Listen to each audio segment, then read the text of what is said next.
the New York Mets meeting the Houston Astros. Rheingold brings you National League Baseball with the New York Mets. Rheingold, New York's best-selling beer. In New York City, where there are 302 different beers, one has made it to the top. Rheingold. Either you have it or you don't, and Rheingold's got it. New York Mets baseball is also brought to you by Armory Garage, Central at Colvin and Albany. He's out to win you over with the winningest deal of the year on a new Plymouth. Hi, everybody. This is Bob Murphy with Lindsey Nelson and Ralph Kiner. All set with our radio coverage of tonight's game between the New York Mets and the Houston Astros here on the fabulous Astrodome. Right now, Grady Hatton, the Houston skipper, and Wes Westrom, the manager of the New York Mets, are moving out to home plate to exchange the batting order slips and discuss the ground rules with Shag Crawford's umpiring team. The starting pitchers in tonight's game for the New York Mets on the mound will be left-hander Dennis Bennett. For the Houston Astros, southpaw Bo Belinsky. We'll be back with the start of tonight's game in just one moment. All right, kill the motor. Man, you've practiced buddy breathing in the tank. Now we'll try it under 6 fathoms of water. Let's go. You were with a Marine recon officer as he and his 3 teammates dived to the ocean's floor. There is one small catch. For 4 men, there are only 2 tanks of air. The Eagle's globe and anchor means air and land and sea. Here below the ocean's surface, this Marine officer leads his men in a recon scuba training exercise. One man breathing from the life-giving air tanks while a teammate waits his turn. 10,000 miles away, another Marine officer scales a mountain ridge with his platoon. Each is doing the same vital job, leading men. If you are a college man, take the first step now. Leadership will follow. Win the Eagle, globe and anchor of the United States Marine.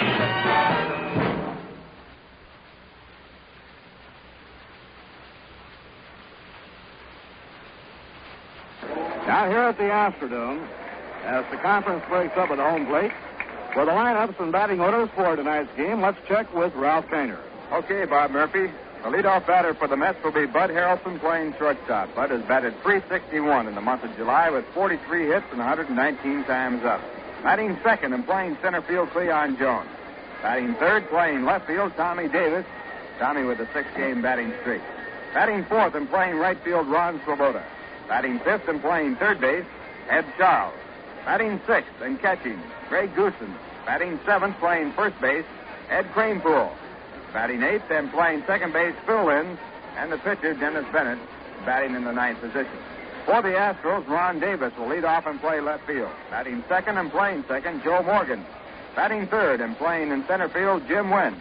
He leads the National League in home runs with 27 and the Major Leagues in runs batted in with 83. Batting fourth and playing right field, Rusty Stott. Rusty leads the Major Leagues in batting with a .363 mark. Batting fifth and playing third base, Bob Aspromonte. Batting sixth and playing first base, Doug Rader. Doug just brought up from the minor league.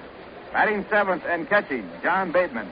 Batting eighth and playing shortstop, Bobby Lillis. And the ninth batter will be the pitcher, Bo Belinsky. The umpires for this game, Shag Crawford will be the umpire behind home plate. At first base, it'll be Chris Pellicutis. At second base, Doug Harvey. At third base, John Kibler.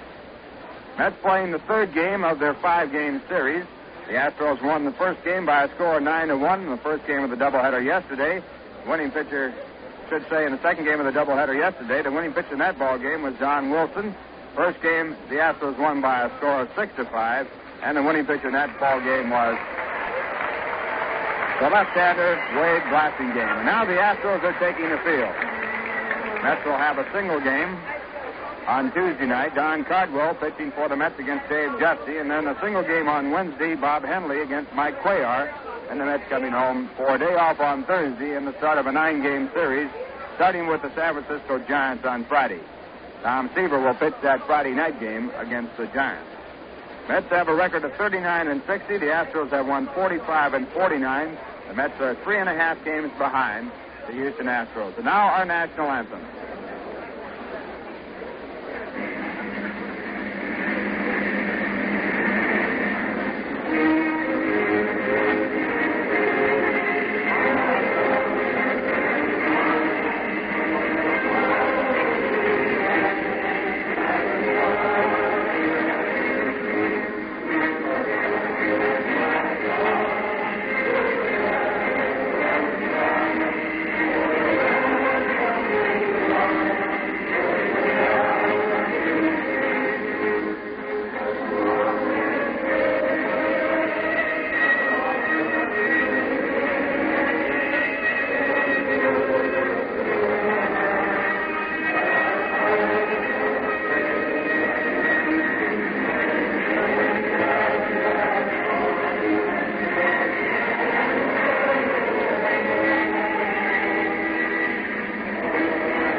national anthem from Houston, Texas.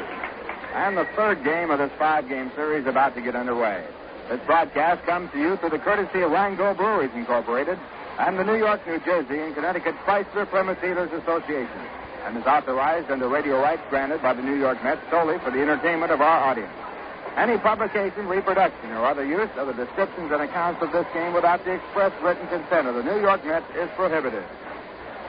Well, the Mets and Astros have met 9 times so far this year, and the Astros, with their doubleheader win yesterday, have the advantage by a 5-4 margin. Here in Houston, the Mets have not won a ball game inside of the 4 they have played. Astros playing strong baseball. They have won 6 consecutive games, and they have won 13 of their last 14 games here inside in the Astrodome. The Mets are currently working on a 5-game losing streak. Their last win was over the Giants. They had lost 3 to the Dodgers and now 2 here to the Astros. Right now, it's Bo Belinsky taking his warm-up pitches on the mound. He'll be opposed by left-hander Dennis Bennett, who is still throwing down in the bullpen for the Mets. And this ball game about to get underway. And here for the play-by-play, Lindsey Nelson. Thank you very much, Ralph Cannon. Hello, everybody. Bud Harrelson waiting outside the batter's box now until Bo Belinsky gets finished with his warm-up tosses. And this ball game will get underway. The Chicago Cubs have recalled outfielder Byron Brown to replace Paul Popovich, who is going into the National Guard. The Atlanta Braves have recalled pitcher Clay Carroll from Richmond. They have put Tony Cloninger on the disabled list. He never did fully recover from that eye ailment, and so he's going back on the disabled list. Boston Red Sox have recalled Dave Moorhead, a pitcher, and they have sent out pitcher Gary Wozlewski. Those personnel changes being made. Houston Astros have sent Chuck Harrison down to Oklahoma City. He sustained a broken thumb yesterday. They already had 2 men on the disabled list, Sonny Jackson and Ron Brown, so had to send him down, and they brought up Doug Rader to replace him. Now, Bud Harrelson is in and waiting with a batting average of .287. He has 18 runs batted in. Facing the left-hander, Bo Belinsky, and the pitch is high and off the glove of catcher Johnny Bateman. Goes all the way back to the screen. In the month of July, Bud Harrelson has hit at a clip of .361. Harrelson has hit safely in 23 of the 29 games that he's played in July. This pitch is low. 2-0 to Harrelson with Cleon Jones waiting on deck. Bo Belinsky has won 2 games and lost 6 for the Houston Astros. Here's a pitch low. He goes behind 3-0. Belinsky lost to the Mets 4-2 on July 18th at Shea Stadium. He started, went 4 2/3 innings. He allowed 4 runs on 6 hits. He walked 2 and he struck out 3.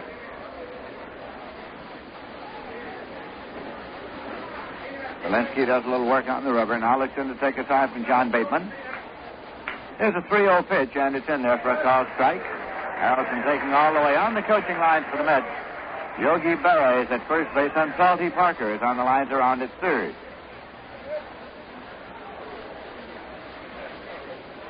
.30-year-old Bo Belinsky with a 3-1 pitch that's in there for a called strike 2.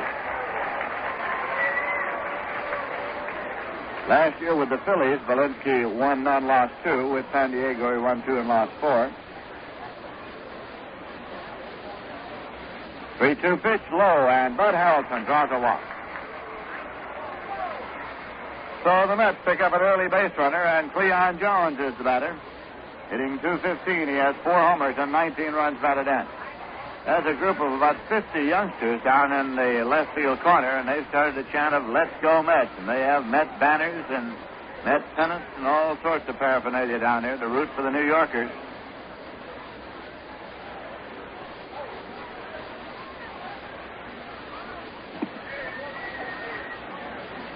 Cleon Jones is a right-hand batter.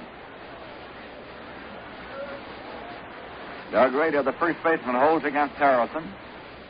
Here's a swing and a ground ball foul up the first baseline.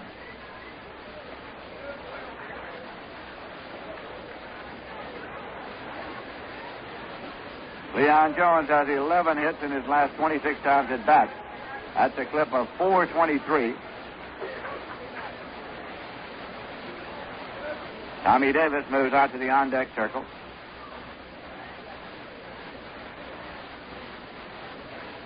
Now the pitch. Swung on and fouled off to the right side, out of play. 2-strike count to Cleon Jones. The Astros are on the infield. Have Doug Rader at first. Joe Morgan at second. Bob Lillis at short and Bob Aspromonte at third. Ron Davis in left. Jim Wynn in center. And Rusty Staub around in right.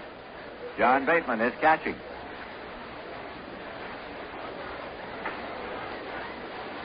Now Bo Belinsky sets up to check the runner. 2-strike delivery. Swung on it on the ground to third. On by Aspromonte into left field.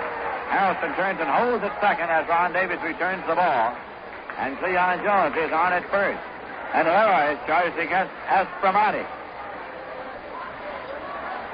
So the Mets have runners at first and second. That was a ground smash to third, and as Aspromonte moved over to try to play it on the hop, he suddenly pulled back, and the ball went on by him out into left field. It scored as an error, bringing up Tommy Davis, who has hit safely in his last 6 games. He's been hitting at a .385 clip over that stint to give him for the season an average of .308. He has 14 home runs and 52 runs batted in, leading the New York Mets in both of those important departments. Johnny Bateman has gone out for a brief conference now with pitcher Bo Belinsky.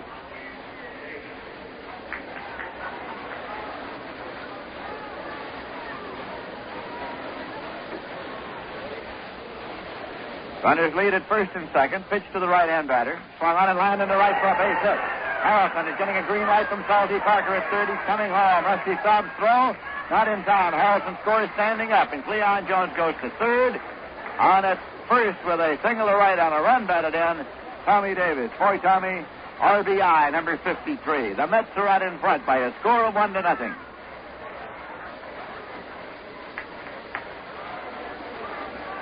That brings up Ron Swoboda, hitting cleanup in Manager Wes Westham's batting order.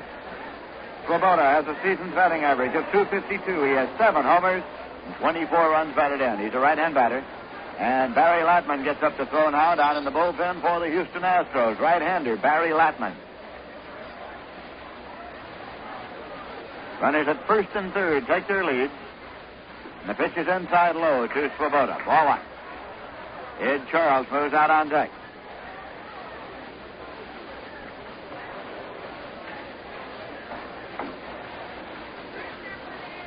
Now again, Belinsky sets up and checks. Deals a pitch. It's high and away. He goes behind 2-0. The Astros have won 6 straight. It is their longest winning streak of this season and their longest of any season since May of 1965. The Astros have won 7 of their last 8, 15 of their last 23, 13 of their last 14 at home. Against the Mets for the full season series, Houston has won 5, lost 4. But here at the Astrodome, Houston is 4-0. The Mets haven't won one indoors. Here's a pitch. Inside low. Count goes 3-0 to Ron Swoboda.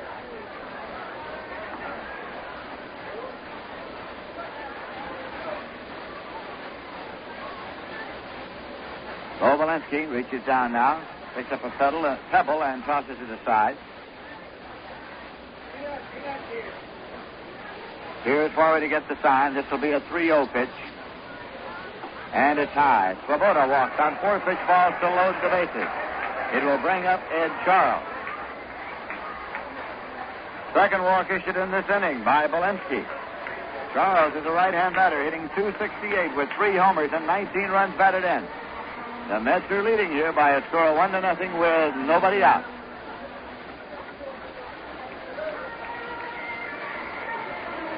Brief conference. Second baseman Joe Morgan, shortstop Bob Lillis, first baseman Doug Rader in for a conference with Belinsky.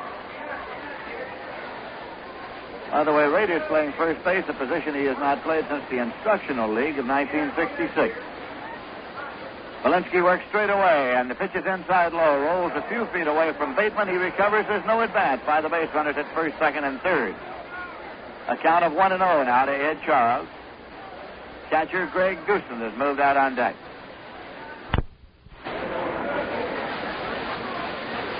This is a 1-0 delivery. And it's in for a called strike as Charles started to go and laid off. The umpire behind the plate is Chad Crawford, and Charles is discussing it with him. Chris Pellicudis is at first, Doug Harvey is at second, and John Kibler is around at third.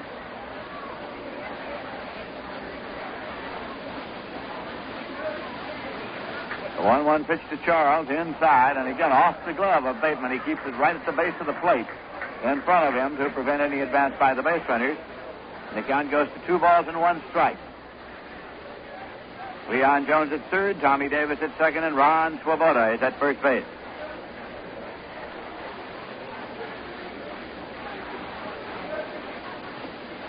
Two-one pitch. Swung on and fouled off right down into the dirt.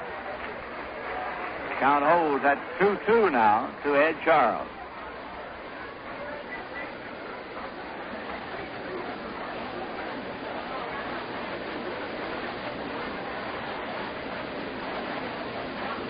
Walensky takes the side. Works straight away with a 2-2 pitch. Swung on and missed. He strikes out Ed Charles. First strikeout, 1 away, bases still loaded. And Greg Gooson's coming up. Hitting .280 for the season, 1 run batted in. He's a right-hand batter.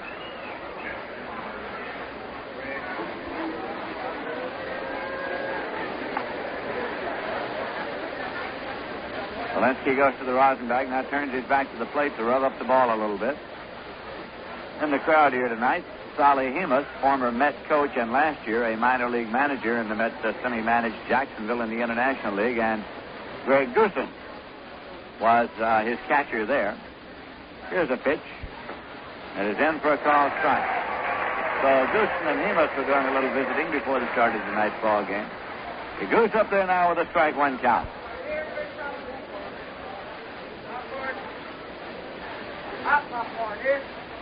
Now the pitch.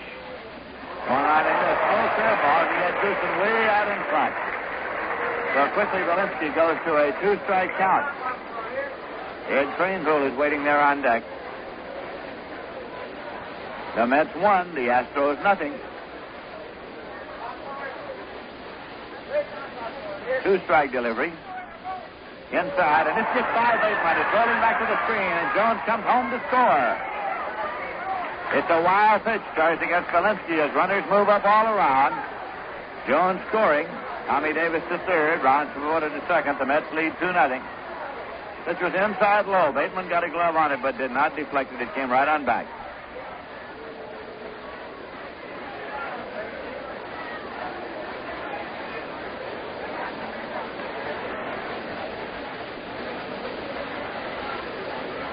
Counts 1 ball and 2 strikes to Gooson with runners at second and third. The Astros play it infield end now. 1 man out. Here's a swing and a miss as again. It was a breaking pitch that Gooson chased for the strikeout. That'll bring up Craneville, a left-hand batter, to face the left-hand pitcher. Second strikeout for Walensky in the inning. Craneville is hitting .287. He has 8 homers and 36 runs batted in. Craneville against left-handed pitching this year has batted .321. He's had 17 hits and 6 runs batted in off left-handers. And that's in for a called strike. Tommy Davis at third, Ron Swoboda at second, 2 away. Mets 2, Houston nothing. Phil Lentz has moved out on deck. Craneville steps back out of the batter's box. Now settles himself back in, measures his stance. The pitch. Swung on and hit in the air to left field. Ron Davis moves over and makes the catch, and the side is out. So the Mets picked up 2 runs on only 1 hit. There was 1 error and 2 Mets left. So the score in the middle of the first is the Mets 2 and the Astros coming to bat. Zero in on performance and a feel of luxury that lets you know this is your car, Plymouth 1967. Zero in on savings and the kind of selection that lets you know this is your dealer.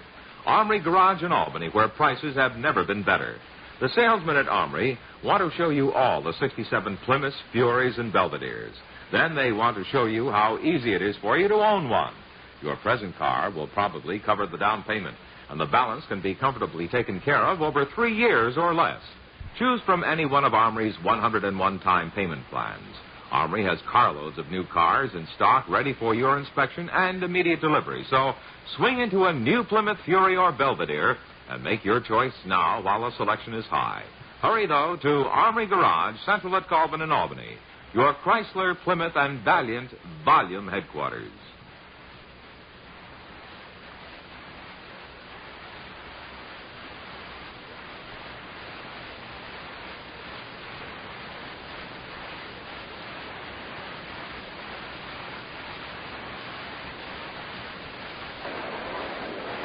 We're going to the bottom half of the first inning now, and on the mound for the New York Mets is Dennis Bennett. He has a record of 1 win and 1 loss with the Mets, with the Boston Red Sox. Before coming over to the Mets on June 24th, he had won 4 and lost 3. He has not faced Houston this season. He has defeated the St. Louis Cardinals 2-1 on July 16th, lost to the Dodgers 3-0 July 21st. Dennis has appeared in 7 games for the Mets with 5 starts. Ron Davis is up to lead off, hitting .228, 4 homers, and 24 runs batted in. Right-hand batter facing the left-hand pitcher. And it delivers low for a ball. Ron Davis was the hero of the 6-5 victory of the Astros over the Mets in the first game yesterday, when in the top half of the 9th inning, he took a drive off the batter Ron Swoboda and threw Bob Johnson out at the plate. Here is a pitch in for a called strike. Johnson would have been tying run. He had tagged and tried to score after the catch by Davis. He threw a strike right into the glove of John Bateman at the plate. So he's up there now with a 1-1 count. It's low and away for a ball, 2-1. On the coaching lines for the Astros, Nellie Fox at first base and Jim Busby around at third. Here's a 2-1 delivery, and it's outside. The count goes 3 balls and 1 strike. The Mets have an infield of Ed Cranepool at first, Phil Lenz at second, Bud Harrelson at short, and Ed Charles at third. Tommy Davis in left, Leon Jones in center, and Ron Swoboda in right. 3-1 pitch. Swung out and hit deep to center field. Leon Jones is going back to the warning track. It's going, and it's gone. A home run for Ron Davis.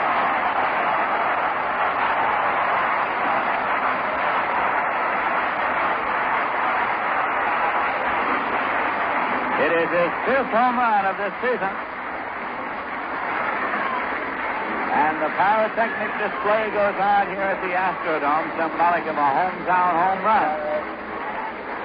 Quickly, the Astros get back one of the 2 runs that they gave up in the top of this inning. It is the Mets 2 and the Astros 1. Joe Morgan coming up, hitting .293 with 4 homers and 29 runs batted in. We're waiting until the fireworks have subsided. I don't know whether the hand is to the fireworks or the home run. Here's a swing and a drive, and the center field hits the base hit. Leon Jones one-hopped it, lays it to second, and Morgan trying for 2, and he's in there standing with a double. The throw for Jones was taken by relay man Phil Lenz and dropped, so it scored as a double. And very quickly, the Astros have the tying run at second, with Jim Wynn coming up. Hitting .271, he has 83 runs batted in, and he has 27 home runs. He leads the major leagues in RBI. And we're getting action down in the Met bullpen now as Ron Taylor is up to throw. You may recall in the second game yesterday, Wynn had a double and 2 home runs. One of them was an inside-the-park homer. He hit numbers 26 and 27 in the home run department in the second game yesterday. Morgan gets the jump, goes to third to throw, and he is safe. Stolen base.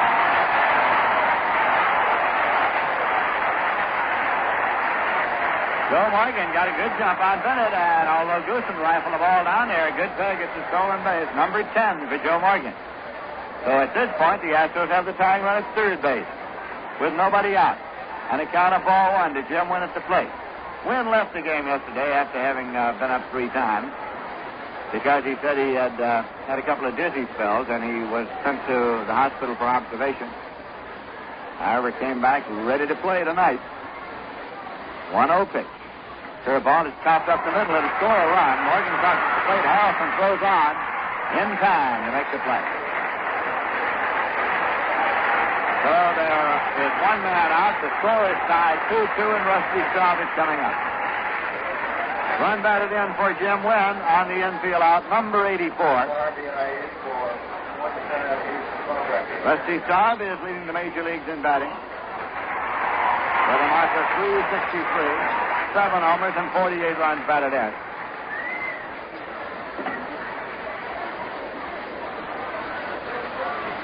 Dennis Bennett's pitch turns him inside for a ball.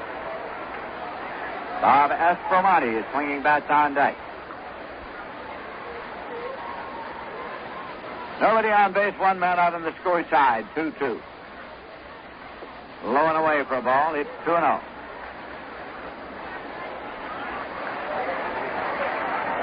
The return throw rolls away from Dennis Bennett, and it's retrieved now by Ed Charles, the third baseman.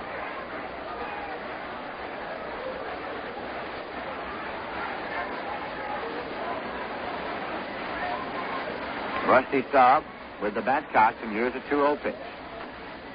Right in there for a call strike. It's 2-1.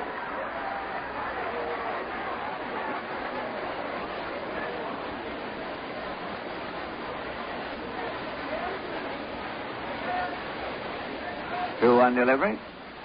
Low and away, off the glove of Goosen and all the way back to the screen. So the count runs out to 3-1 now to Staub.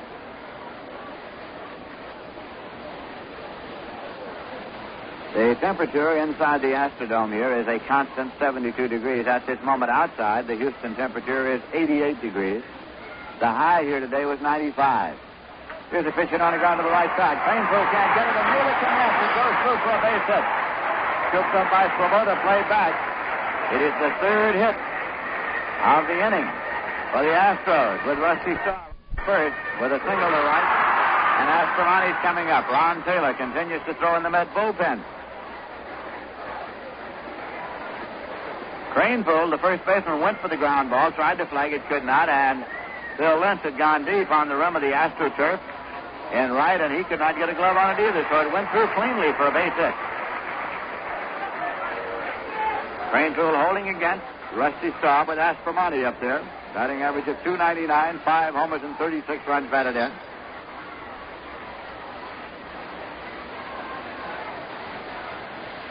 Pitch is low for a ball. Aspromonte was recently out for a good long stretch with a full thigh muscle, and he still is not 100%.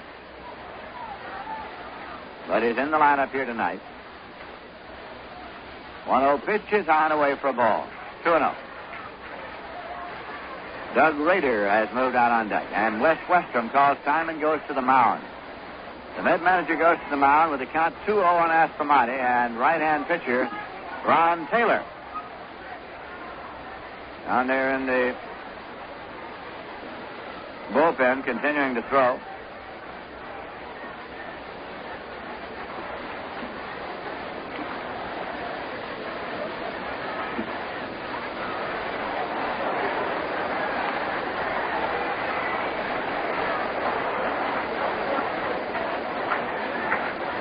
And there's the sign, so it's going to be Ron Taylor coming in now, as Bennett is out of the ball game.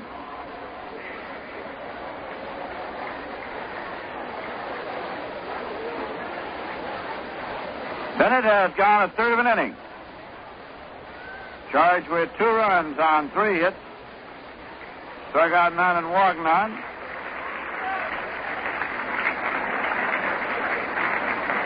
And Ron Taylor comes in to make his 30th appearance of this season. He has won 2 and lost 2. He was in action yesterday in the first game for a third of an inning, allowed no runs, no hits, just batted in and retired one batter to stop a rally.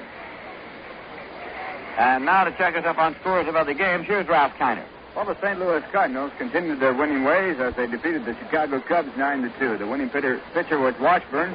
His record now 7-4. Louis Nye, Rich Nye, losing pitcher at 9-7. Cepeda home run, his 18th in the 6th for the man on. Lou Brock, his 14th in the 8th with 2 men on base.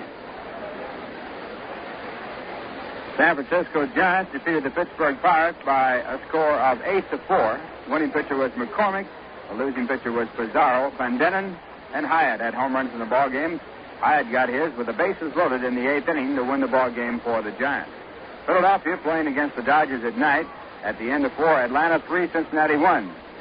Phil Necro pitching for the Atlanta Braves, and Mel Queen going for the Cincinnati Reds. In the American League, New York Yankees playing at home but losing to Kansas City by an 8-6 margin. Here's the winning pitcher in relief, Tillotson the losing pitcher in relief. Lindblad, a home run in the 7th with no one on. He was the starting pitcher. Whitaker, a home run in the 8th with a man on for the Yankees. And Smith, a home run in the 8th for the Yankees with no one on. Boston beat Minnesota 4-0. The winning pitcher was Lee Stang. He pitched a 3-hitter. Losing pitcher was Boswell. Yastrzemski got a home run with 2 men on in the 3rd. His 26th this year. After 5.5 innings, the White Sox at Cleveland, and the Indians in front by a 2-1 score. McMahon now pitching for Chicago, and Tion going for the Indians. Vern Fuller, a home run in the 3rd with no one on. All right, Ralph Tanner, right here it is the Astros 2 and the Mets 2, with the Astros batting in the bottom half of the 1st inning. There's 1 man out. Rusty Salvage, the runner at first, and the count of out Astromonte at the plate is 2-0. Ron Taylor takes the sign. He's up and set now. And here is the pitch. In there for a called strike. It's 2-1. Waiting on deck, Doug Rader for the Astros.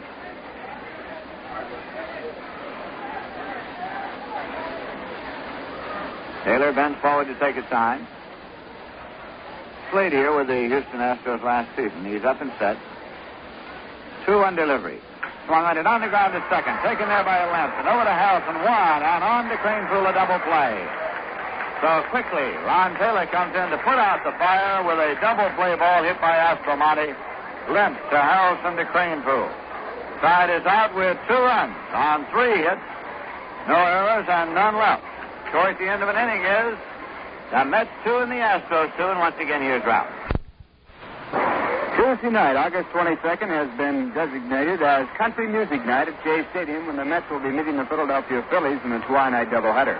Between games, the Twinville, the Mets, in conjunction with radio station WJRZ, have scheduled a highly entertaining program which will feature the outstanding Columbia recording artist Ray Price and his talented group.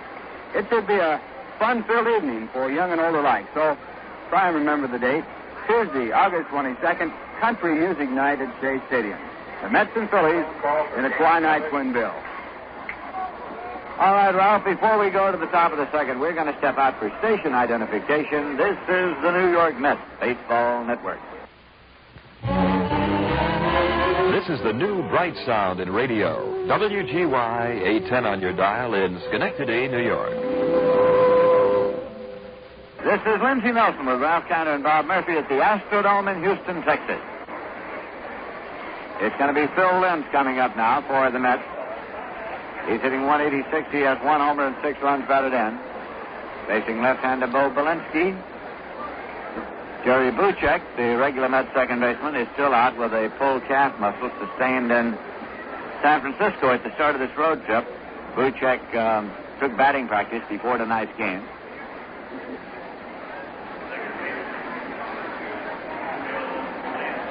Most of Texas is in the midst of a very hot streak weather-wise. Wichita Falls today, the temperature reached 108. It was over 100 in Dallas today. 104 in Fort Worth. Now the pitch to the right-hand batter, and it's in there for a called strike. And the temperature reached 95 here at Houston, which makes most baseball fans thankful that there is indeed an Astrodome in Houston, Texas, where baseball is played indoors in air-conditioned comfort. Here's a breaking pitch high. It's 1-1. Ron Taylor is swinging bats on deck. First inning, Belinsky struck out 2 and walked 2.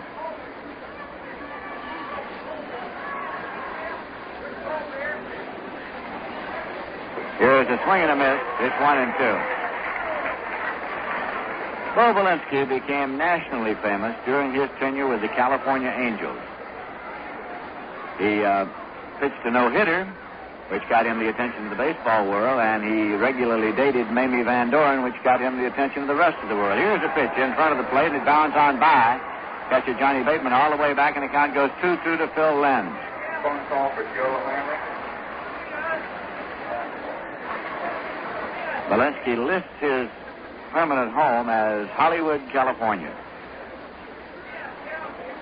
Here's a 2-2 delivery. Swung on and lined into the glove of Astromonte at third for the out. Phil Lind got around on it, but lined it to Astro at third. One away, and Ron Taylor's coming up. Say, look for the Rheingold Chug-a-Mug special display at your local stores in New York and New Jersey. The Chug-a-Mug looks and sounds just like what it is, a good thirst-quenching drink of beer. 12 ounces of Rheingold Extra Dry, and you can drink it right from the mug. Taylor's a right-hand batter. Swings and misses. He is nothing for 4 this season. Nobody on base. Score tied, 2-2.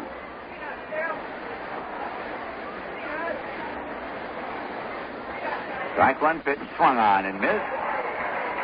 Nothing in 2.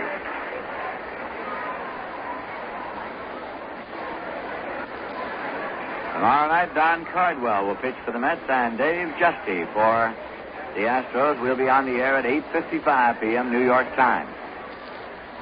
Curveball misses everything. Over the head of Bateman and on back up against the screen. Count goes to 1-2. I tell you, more pitches have hit the screen tonight than have hit the catcher's glove. Bud Harrelson's waiting on deck. 1-2 delivery. Swung on and missed. The third strikeout. Credit to Belinsky as he got Taylor swinging. 2 away, and Bud Harrelson's coming up. He walked and scored in the first inning.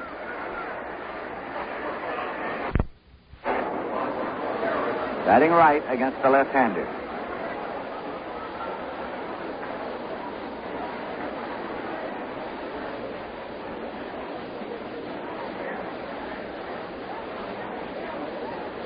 Now the pitch.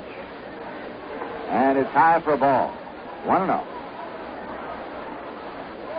We'll be broadcasting and televising from the Astrodome here on Wednesday night, 8:55 p.m. New York time.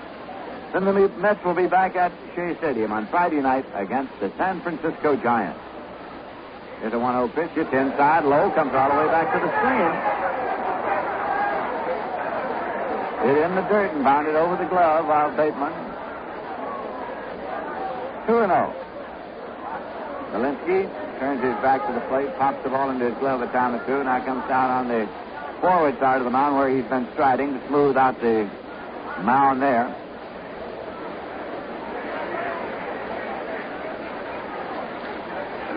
And offers 2-0. The pitch is high. He goes behind the Harrelson 3-0 with Cleon Jones waiting on deck.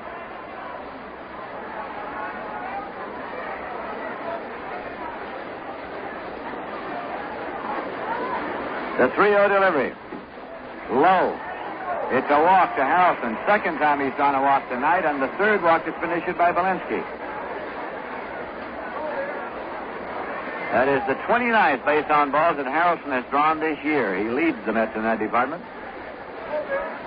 It's an all-important department, especially in the case of a man like Harrelson, because he puts good speed on the bases. 2 away, and Cleon Jones is coming up. He smashed the ground ball down past Aspromonte. In the first inning, it was scored as an error on Aspromonte, although it looked from our vantage point as though it took a bad hop. Aspromonte had bent down to play the short hop and suddenly flinched away from it, indicating that it certainly did not follow the trajectory he had thought it would. The official scorer charged error. Pitch is high for a ball. It's 1-0. In many minor league cities, it is accepted practice for the scorer to favor the home team. The practice has been going on for these many years. This will be a 1-0 pitch. Swung on it on the ground to short.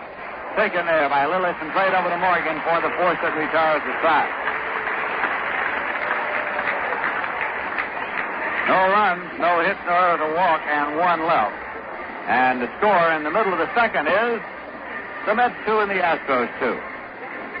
You know, when you're a pro, you're a pro. Either you have it or you don't. Like sometimes a rookie comes along. He looks so good, everyone thinks the guy may be another Ty Cobb.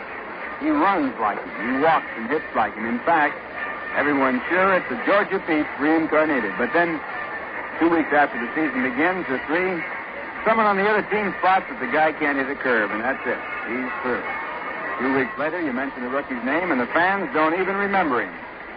You've really got to have it to make it. especially in a tough town like New York. New York's rough. You know, there are 302 brands of beer in the city. 302. That's a lot of brands competing with each other. And you know the beer that's made it to the top? Rheingold. How come? It's the beer itself, the way it tastes, that rich, dry lager. Rheingold tastes good day after day. That's what a real pro is. Consistent. In the bottom of the second now, it is Doug Rader coming up for his first time. He's just been recalled from Oklahoma City, 23 years of age yesterday, right-hand batter, called the Red Rooster because of his red hair. Ron Taylor deals a pitch. It's in for a called strike. Rader is a native of Illinois, and the Astros are very high on the future prospects of this young fellow. Pitch is outside. It's 1-1. Chuck Harrison was sent to Oklahoma City, sustained a broken thumb yesterday, and they could not put him on the disabled list because they had Ron Brand and Sonny Jackson on the disabled list already. The 1-1 delivery. Swung on and hit on the ground toward third. Charged by Charles, and he throws it on, and he's a base hit. Not in time to get Rader. That ball took an unexpected hop off the astroturf that Charles had to reach way up for, and as a result, his throw was a little high over to the Turnbull, although Rader beat it for a base hit. So his first time up in the major league, Doug Rader beats out an infield bouncer. It leads off the bottom of the second and brings up catcher Johnny Bateman.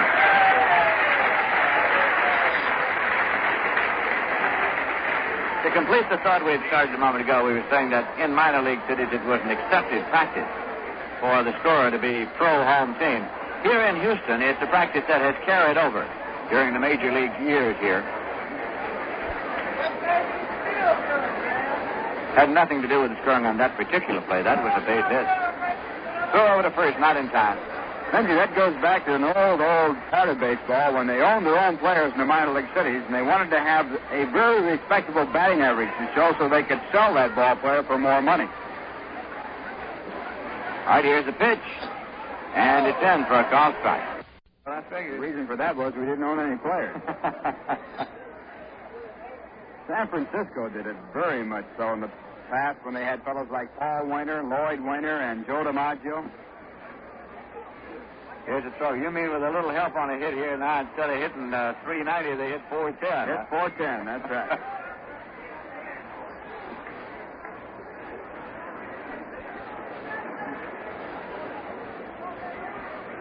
Rader leads at first. And he goes. Here's a swing and a ground ball to the right side. He's going to go through for a base hit. On the way to third is Doug Rader. And he is on the third. He's held up there as Swoboda whips the ball into Cranepool. The Astros executed the hit and run with Rader off and moving on the pitch. Bill Lim went to second to come to the bag. But no, it's not hit hard. But it dribbled through for a base hit.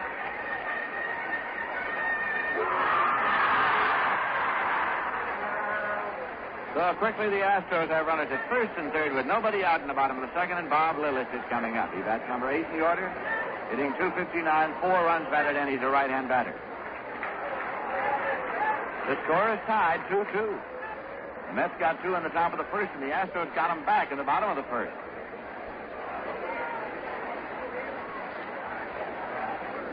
Mets set the infield, double play depth.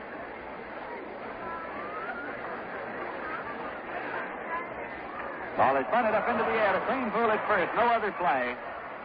So trying to bunt the ball up the first base line, Lillis instead pops out to Cranepool in fair territory. One away, runners holding first and third. Pitcher Bo Belinsky is the batter. Hitting .120. He's been up 25 times and had 3 hits. He's batted in 1 run. He is a left-hand batter.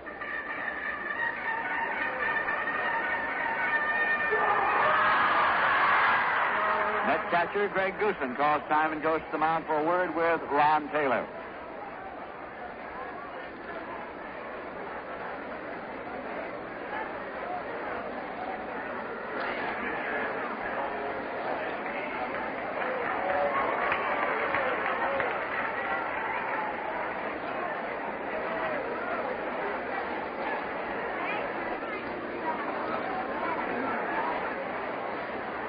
Ron Taylor bends forward to take the sign.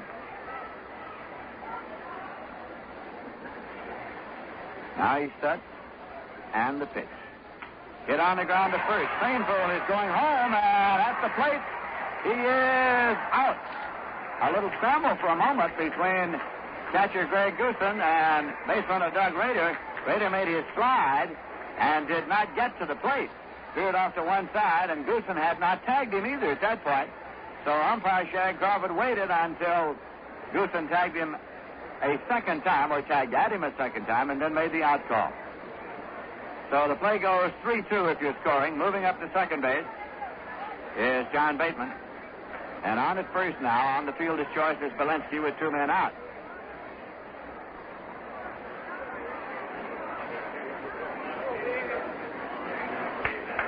Runners at first and second, 2 away, and Ron Davis is up.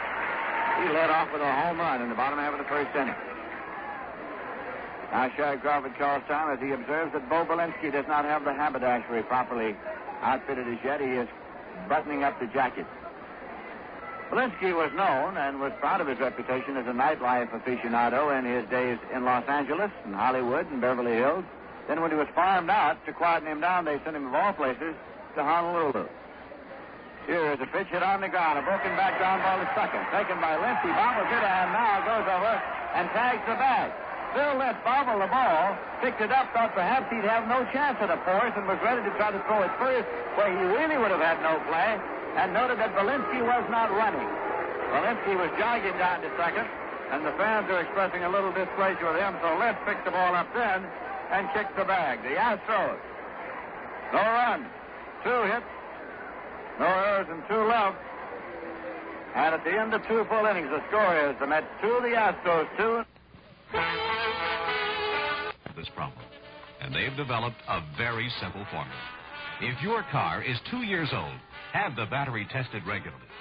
The few minutes it takes to have the battery tested can save you time and expense later. See your Gulf dealer for a battery test today.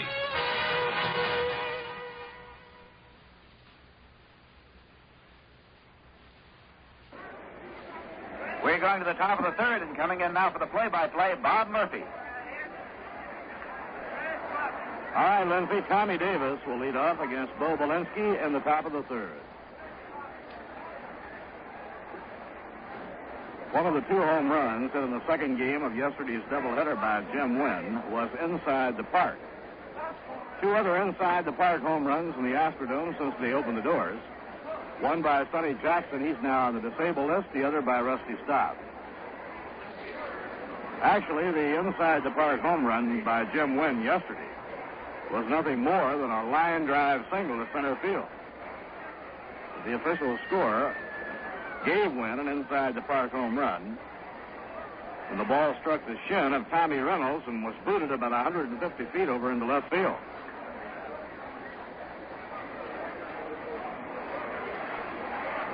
Tommy Davis hitting at .310. He singled home a run in the opening inning for Tommy, his 52nd run batted in. And the pitch by Belinsky is hit high in the air and foul. Over toward the dugout goes Johnny Bateman. He has no play.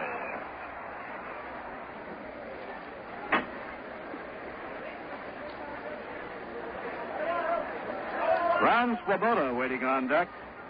And then Ed Charles.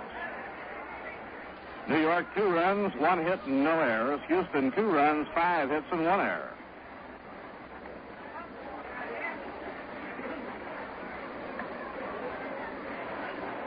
The outfield swung around the left, and the pitch by Belinsky is foul back into the screen, and the count strike 2 on Tommy Davis.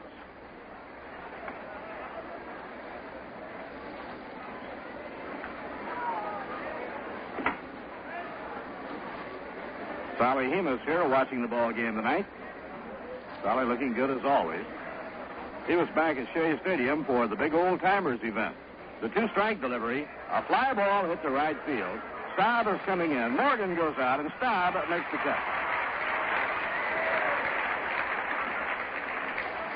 1 out and nobody on. Tommy retired on the high fly to short right field. It brings up Ron Swoboda. Ron reached on a walk his first time up. Ron, hitting .252, has 7 homers and 24 runs batted in.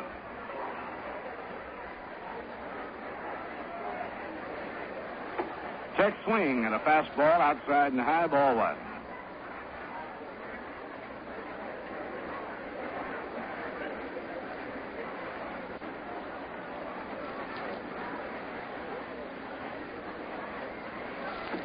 Swing and a miss on a good fastball by Belinsky, and Ron dropped his bat. 1 ball, 1 strike.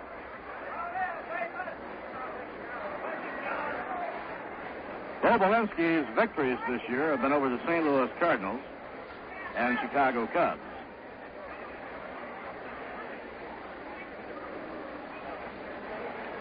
Bo does not have a complete game to his credit. Now the left-hander out of his windup, the pitch to Ron, curve inside and low. It's 2 balls and a strike.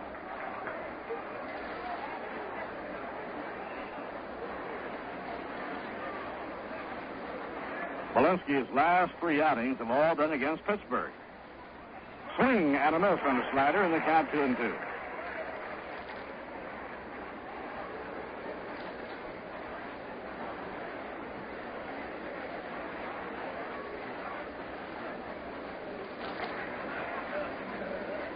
Now the 2-2 delivery.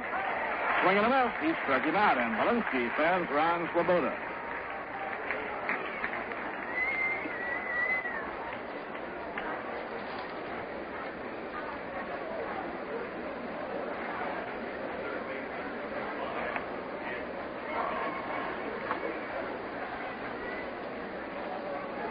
One out and nobody on. The batter is Ed Charles.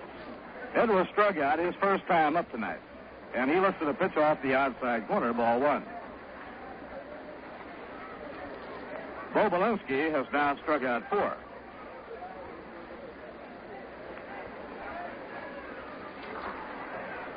Now Belinsky cranks up. In comes the pitch, and a fastball is in for a called strike. It's 1 ball, 1 strike.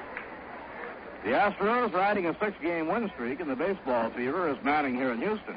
And we have a nice Monday night crowd in the Astrodome. Astros with the infield and the outfield, a step to left. And a grounder whacked to shortstop. Up with the ball, Bobby Lillis. He plays to first in time for the out. And a 1-2-3 inning for Bo Belinsky. No runs, no hits, no errors, none left. At the end of 2.5 innings, the New York Mets 2 and the Houston Astros 2. Whether you're buying your first or 10th car, it's time you became a smart car buyer and joined the ranks of the thousands of satisfied customers who shop Armory Garage, Central at Colvin and Albany. Now, here are the 3 basic rules for the smart car buyer. Select the model you want. Then, 1, compare quality. Armory Garage boasts the largest selection of quality-tested late-model used cars in the area. 2, compare service. Armory's expert mechanics are qualified to service all the cars on the Armory lot. And 3, compare price. Armory's tremendous volume assures you more for your car buying dollar. Be a wise car buyer. Drive into Armory Garage and talk over your used car needs with the sales manager, Art Neat. Let him introduce you to Armory's easy terms. You can buy, sign, and pay at Armory, home of 101 time payment plans. Your credit is wealth at Armory. Follow the wise car buyer to Armory Garage, Central at Colvin in Albany.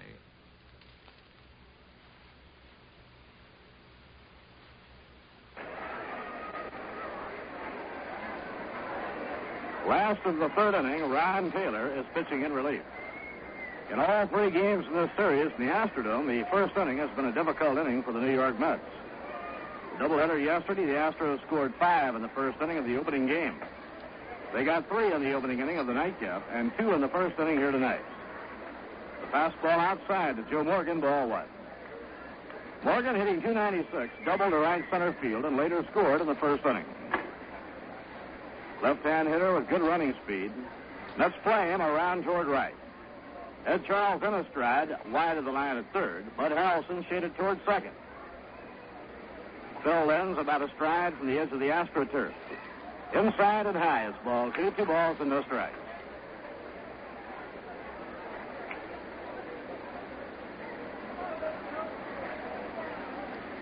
Center fielder Jim Wynn, who leads the majors and runs batted in, waiting on deck.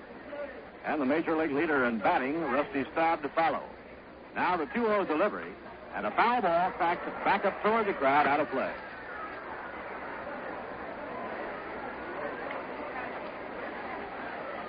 Night games here in the Astrodome tomorrow night and Wednesday night. The Mets will return to New York following the Wednesday night game and play Willie Mays and the Giants Friday night, Saturday night, and Sunday afternoon at Shea Stadium. Then the Pirates, the Atlanta Braves, and then the Pirates coming to Shea. And a good pitch by Ron Taylor on the outside corner, 2-2.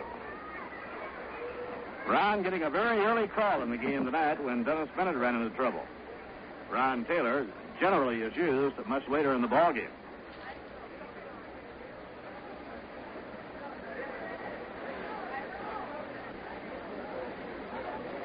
Pitching 2-2.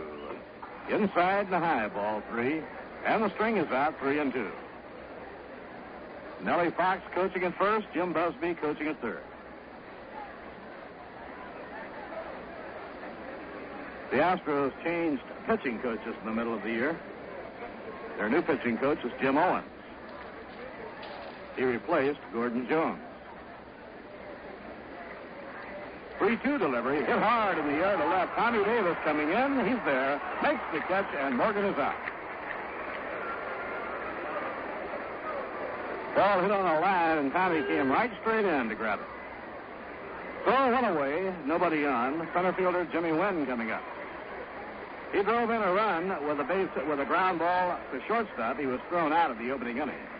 It was his 84th run batted in. With his big day yesterday, he opened up a fairly wide lead over his nearest challenger in RBIs. Inside the high, it's ball 1.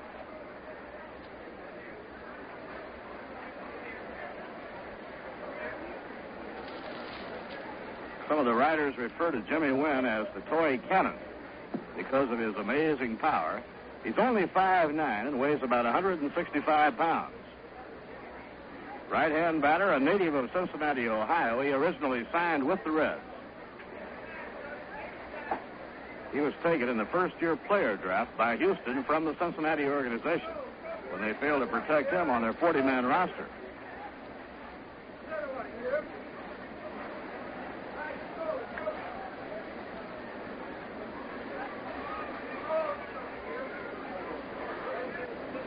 Jimmy Wynn now has 84 runs batted in. The Cardinals' Orlando Cepeda picked up 2 RBIs at least in the Cardinals' 9-2 win today. He might have had more.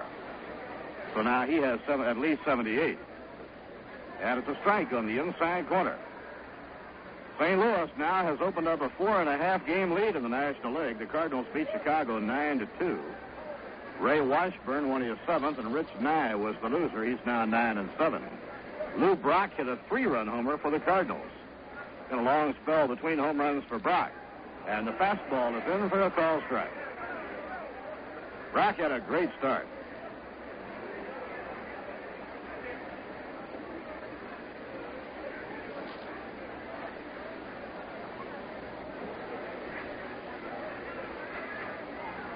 Now Ron Taylor into his windup. The 1-2 delivery. A swing and a miss by Jimmy Wynn. He struck him out. Real good-looking breaking ball by Ron Taylor. 2 men away. Last of the 3rd inning, nobody on. Game tied 2-2. It brings up Rusty Staub.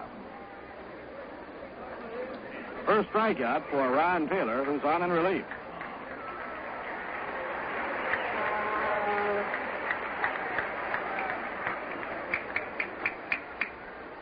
San Francisco Giants with 4 in the 8th inning beat Pittsburgh 8-4. Mike McCormick winning his 14th game. Good pitch on the inside corner, a call strike. That ties McCormick with the Red Sox Jim Lonborg for the top number of victories. Juan Bizarro was the loser. And in the 8th inning, Jack Hyatt hit a grand slam for the 4 runs for San Francisco. The time he hit it, the game was tied 4-4. Inside and high, 1 ball, 1 strike to Rusty Staub. Braves 5 and the Reds 1 at the end of 5. Knuckleballer Phil Necro against Mel Queen, 10-5.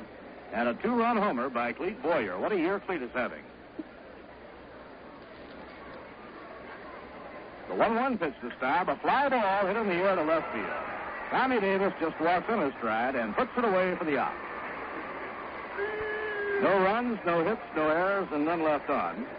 At the end of 3 here in the Astrodome, the New York Mets 2 And the Houston Astros, too. Well, last year and again this year, one of the most popular events to be held at Shea Stadium during the course of the season, and it's a number of events. It's actually a series of meetings.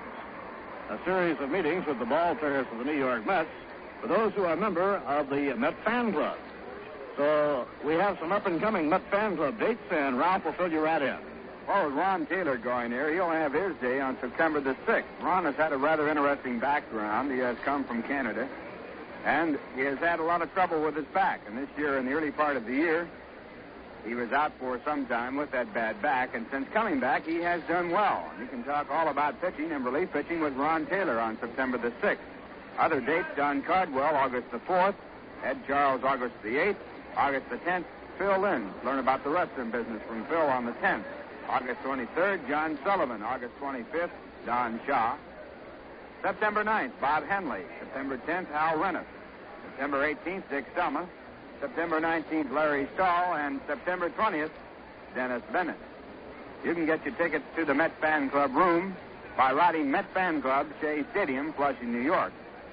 Zip code is 11368. And don't forget, even though you may have tickets to the Met Fan Club room, you still have to have tickets for that day and for that day's ball game. Right now, we'll pause for station identification. This is the New York Mets Baseball Network. Your dial is set at the new bright sound in radio, WGY 810 on your dial in Schenectady, New York. Ralph Kiner along with Lindsey Nelson, and now Bob Murphy for the play-by-play. Greg Gilson leading off as we go to the fourth inning, and he fouls the breaking pitch across the AstroTurf back toward the dugout, out of play.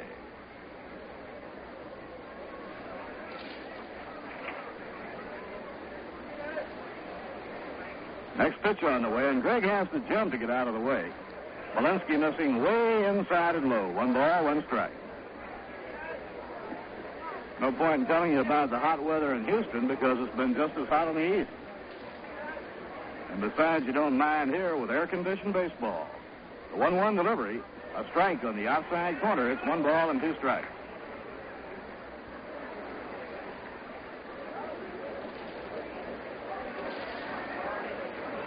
It's amazing the thousands and thousands of people that drive hundreds of miles to take the tourist trip of the Astrodome. A smash to third, picked up by Aspromani on the first out. He pegs to Doug Rader for the out. Spec Richardson was saying yesterday that already 1,300,000 people have taken the $1 guided tour of the Astrodome. 1 out and nobody on. Eddie Cranepool coming up. Gilson hit the ball sharply, but he hit it right at the feet of Bob Aspromani. Eddie Cranepool 0 for 1. He skied the left his initial time at bat. Eddie's batting average is .286. Left-hander against left-hander. And it's low and outside, ball 1.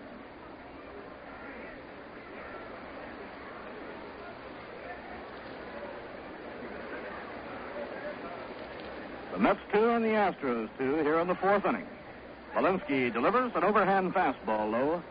Ball 2, it's 2-0 on Ed Cranepool. The Mets have only 1 hit, and that was a run-scoring hit by Tommy Davis in the first inning.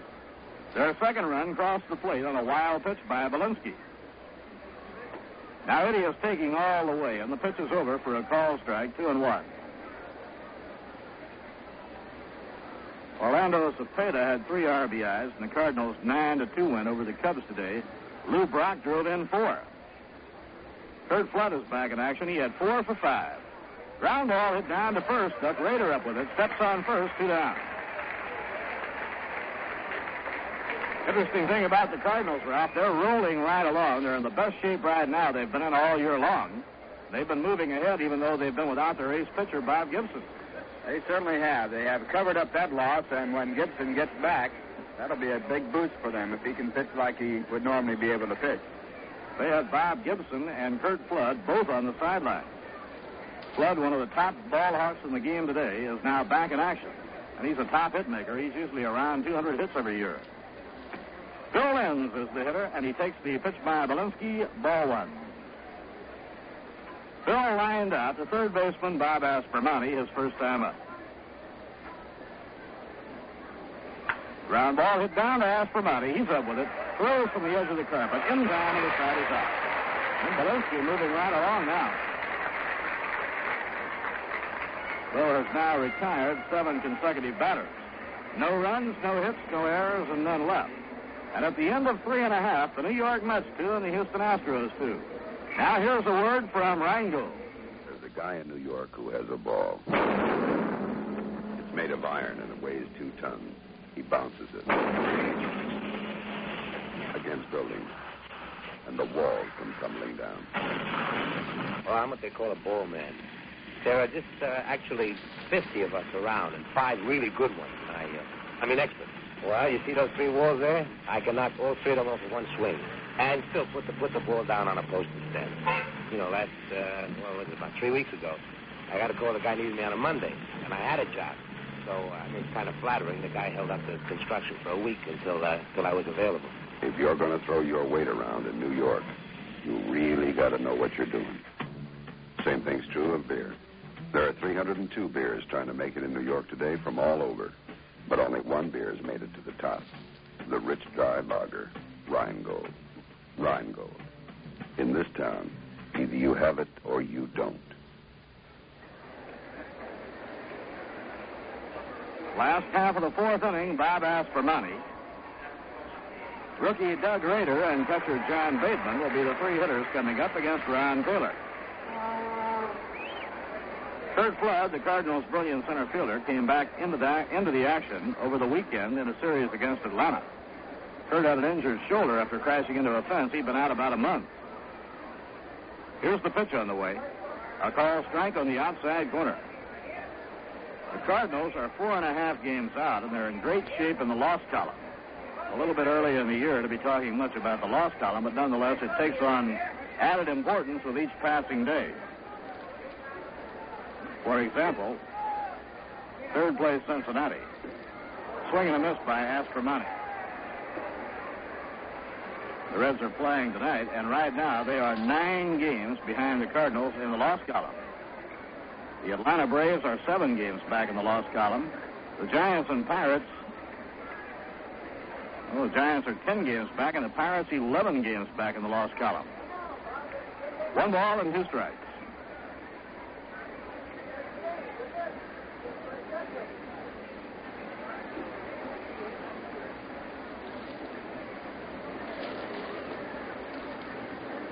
Now Ron Taylor getting his sign from Greg Goosen.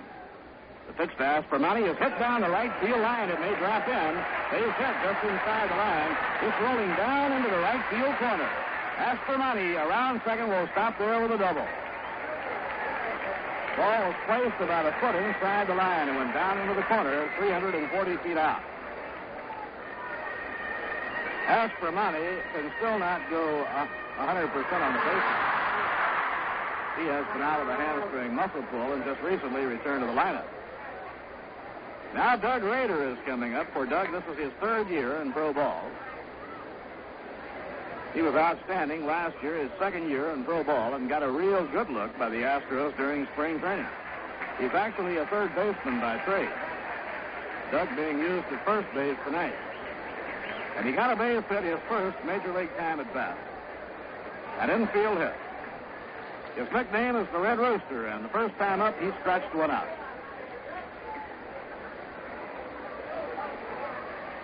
Here's the pitch by Ron Taylor. It's inside, ball 1.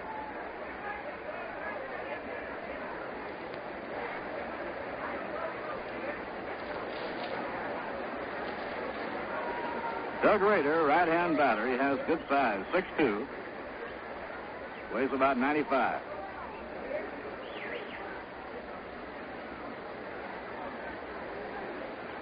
Nobody out. Aspromati on second. The game tied 2-2. And the pitch by Ron Taylor, a swing and a miss by Doug Rader. 1 ball, 1 strike.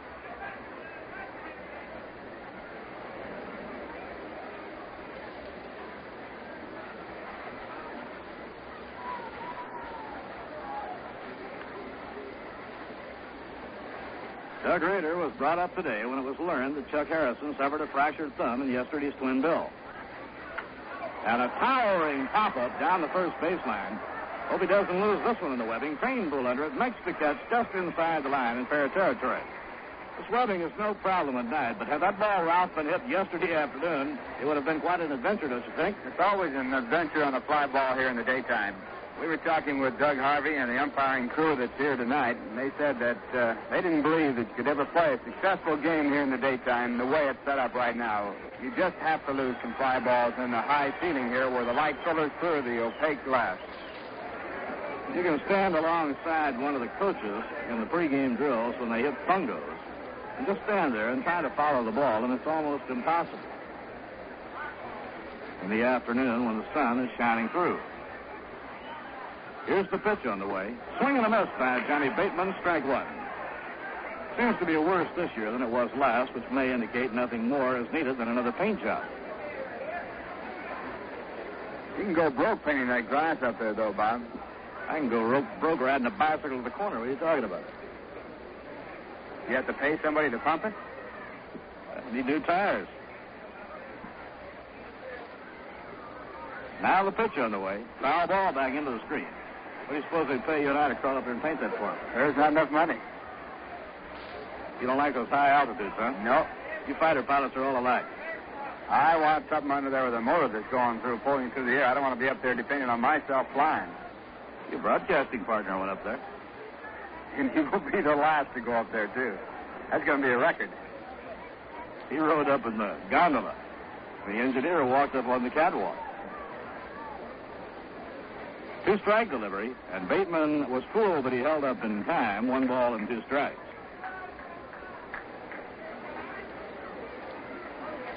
I think the funniest thing of all, when Lindsay went the 208 feet to the top of the Astrodome in the gondola to broadcast, after they got up there, they realized the microphones were there and ready to go, and realized somebody had to put them there. Well, the engineer had walked up there on the catwalk.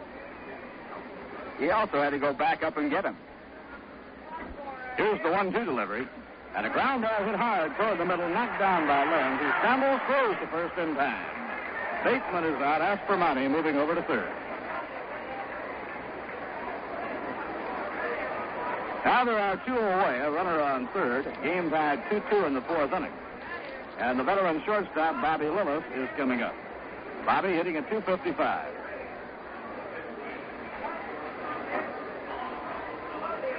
Houston 2 runs, 6 hits, 1 error. New York 2 runs, 1 hit, no errors.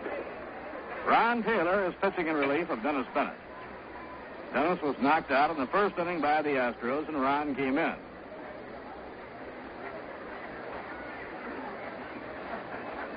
Now Ed Charles, even with the bag, wide of the line at third. Lillis, a right-hand batter, but he's always a bunt threat. And a line drive in the air to right. Kubota racing in, can't get it. It's a base hit and a run scored. Ball hit Ron's chance to bounce directly back toward the infield. So Lillis punches a soft line drive in the short right to break the tie.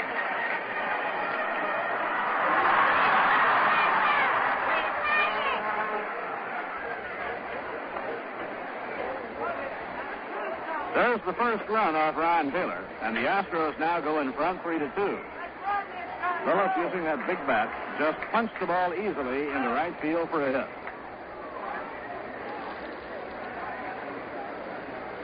That is the first run scored off Ron Taylor in 14 2/3 innings. His relief work has been superb. Mets relief pitching has been good. The starting pitching has been faltering. Fastball outside and a high ball one. In both games yesterday, the starting pitcher got off to a bad start. After the starters left the game, the relief corps did a good job, but it was too late.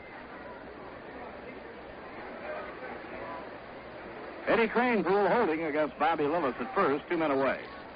Lillis punched a 2-out single to right to break the tie. Polinsky is the batter, and the pitch is hit high in the air to center field. Leon Jones comes in, Harrelson goes out, and Buddy Harrelson takes it for the out. 1 run, 2 hits, no errors, 1 left. At the end of 4, the Houston Astros 3 and the New York Mets 2. Armory Garage is one of those companies that never stops trying to improve their business. They're proving that fact every day at the corner of Central and Colvin in Albany. Instead of sitting back smugly, knowing Armory Garage is the biggest volume dealer of used cars in the area, sales manager Art Neat tries to improve sales and service daily. For example, at Armory, you'll find easier credit. If you have the ability to pay, they'll say okay and set up a time payment plan custom tailored to your budget. Because of the tremendous volume of new cars sold weekly at Armory Garage, the selection of used cars is unrivaled. You'll find wagons, convertibles, 2- and 4-door sedans, from economy models to prestige automobiles, priced to move. And to keep that car on the move in top condition, Armory mechanics are trained to service all makes and models sold on the Armory lot. For the very best car buy, try Armory Garage first. They're located at Central at Calden in Albany, open daily, including all day Saturday.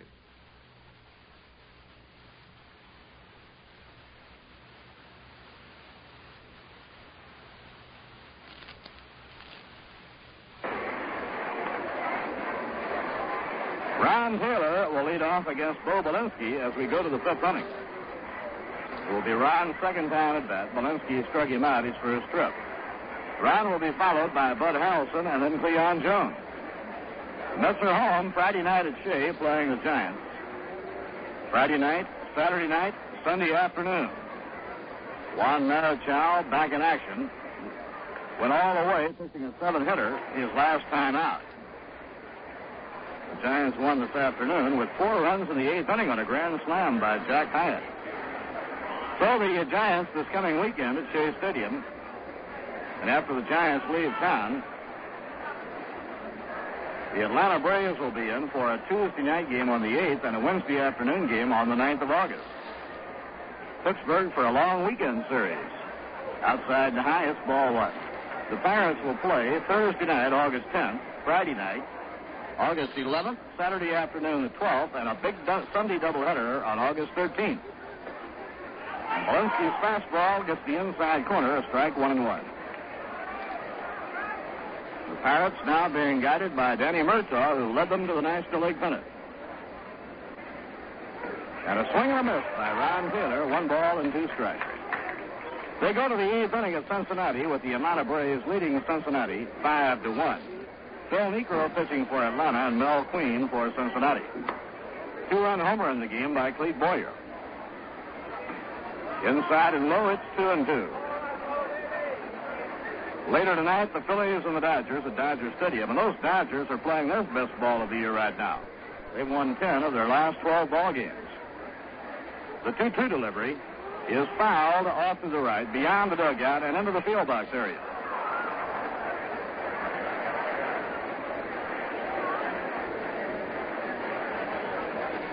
Well, the center fielder, Kurt Flood, back in the lineup for the Cardinals and getting 4 for 5, and Lou Brock driving 4 runs in, and Orlando Cepeda driving in 3. The Cardinals had a big day. A swing and a miss by Ron Taylor, 1 man down.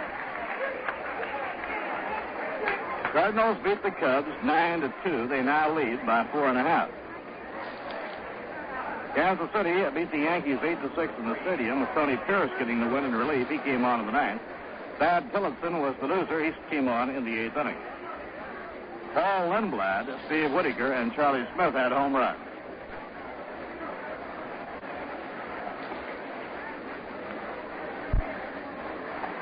Bud Harrelson is up, and Belinsky picks off the inside corner for a call strike. The Red Sox got untracked on a 3-hit shutout by Lee Stang. They beat Minnesota 4-0. Swing and a miss by Bud, strike 2. Carl Yastrzemski hit a 3-run homer in the Red Sox victory, and Carl now has 26 home runs. Best year by far and away for Carl Yastrzemski. And a wild pitch goes all the way to the backstop. Not officially, there's nobody on. 1 ball and 2 strikes on Bud Harrelson. Carl Yastrzemski, with his 3-run homer this afternoon at Fenway Park, moved into a tie with Minnesota's Harmon Killebrew with 75 runs batted in. The 1-2 delivery by Belinsky. Ground ball hit slowly down to third. Aspromani hurries the peg in time to get Harrelson by running stride. And Bo Belinsky has now retired 9 straight hitters. Tonight, Cleveland leads Chicago 2-1 at the end of 7.5. Luis Tiant is pitching for Cleveland. Fred Clay just started for the White Sox. Don McMahon in the third, and Old Sarge, Lloyd Wilhelm in the seventh. Well, the Red Sox will be hoping that Cleveland holds on to that lead so they can cut into the White Sox lead. 2 outs, nobody on. Cleon Jones, the batter. And it's inside and low, ball 1. Houston 3, the Mets 2. We're in the top of the 5th inning.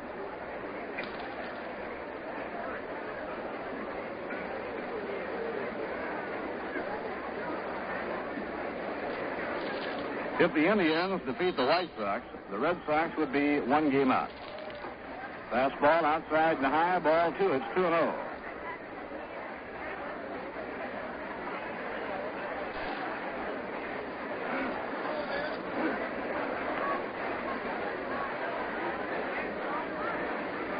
It's down to the dirt. All 3-0.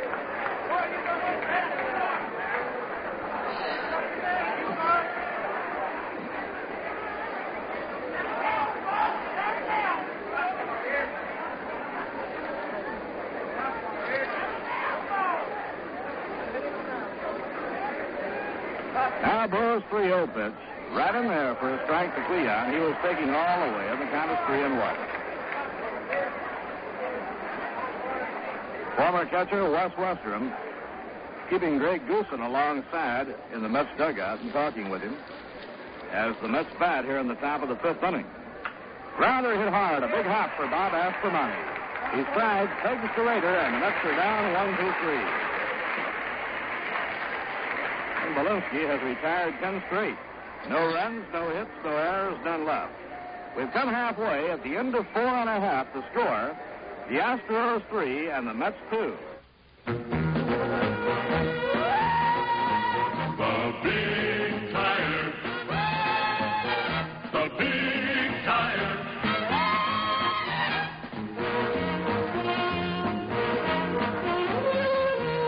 The Big Tire, the Gulf Deluxe Crown. Big Tire. Big Tire. Big in safety because the Gulf Deluxe Crown has 4 full plies of nylon cord. The Big Tire.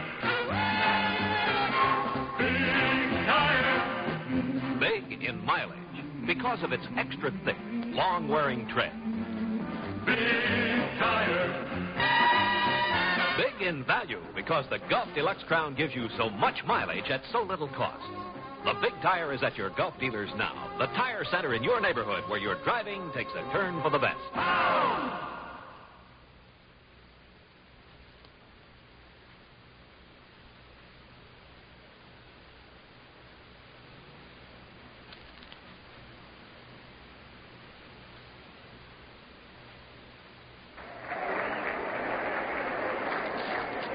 In the last of inning number 5, Ron Davis leads off against Ron Taylor and looks for the pitch low and away, ball 1. Ron Davis led off the Houston first inning with a tremendous home run to deep left center. His 5th home run of the year. Now the pitch to him. Foul ball hit down the right field line, no play. At the time Ron Davis homered, New York had taken a 2-0 lead in the top half of the first. Behind the home run by Ron Davis, Joe Morgan doubled to right center, stole third, and came in as Jimmy Wynn grounded out to tie the game. It is fouled off to the right, 1 ball, 2 strikes.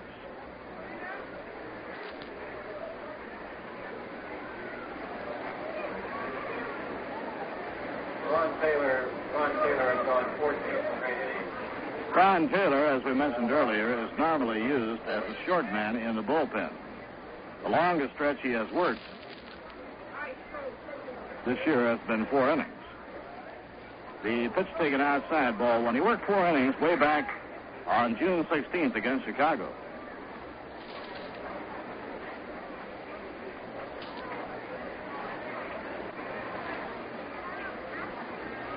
At San Francisco on this road trip, he had a 3 2/3 inning relief stint. But he was brought in the first inning of this game tonight. The Torontonians' pitch is hit foul down the third base line, taken by Jim Busby. So right at this moment, Ron Taylor has worked 4 innings, matching his previous longest stint of the year.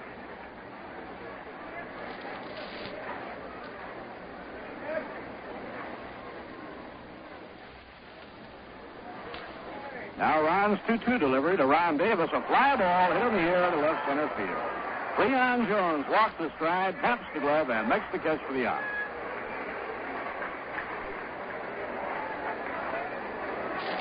One out and nobody on. Now Joe Morgan, the second baseman, coming up.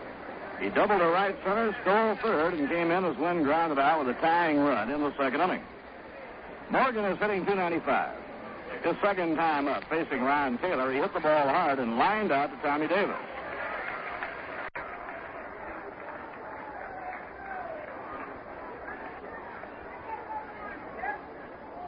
Off-speed pitch this inside. 1 ball, no strike.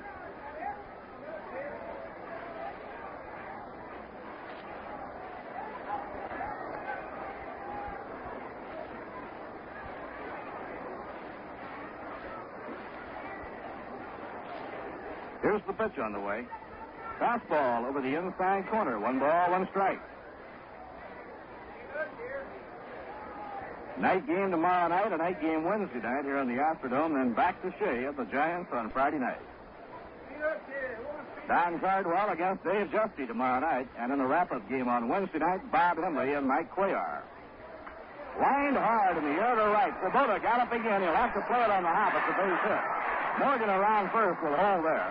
As Kubota gets the ball back in, and his throw coming in took a nasty hop and hit Bud Harrelson on the left shoulder. And Bud shakes it off and goes right back to his fielding position. Long, hard hit single to right by Joe Morgan, and it brings up Jimmy Wynn.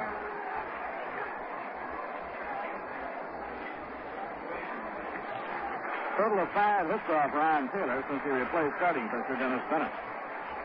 Jimmy Wynn bounced out, driving in a run in the first inning, his 84th run batted in. The Cardinals' Orlando Cepeda has 79 now. Now Morgan, a speedster, leading off first base, draws the throw and scampers back. 1 out and 1 on. The Mets have the infield playing Wynn as a pull hitter, and they're set up looking for 2. The outfield rather deep and fanned around the left. And another throw to first by Ron Taylor.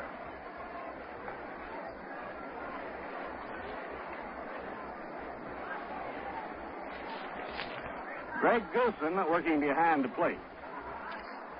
Greg, just 21 years old, and the opposition shows more of a willingness to run when he's behind the plate than when Jerry Grody works behind the plate.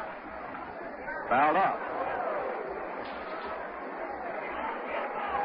Wynn swung so hard at that pitch, he wound up on one knee.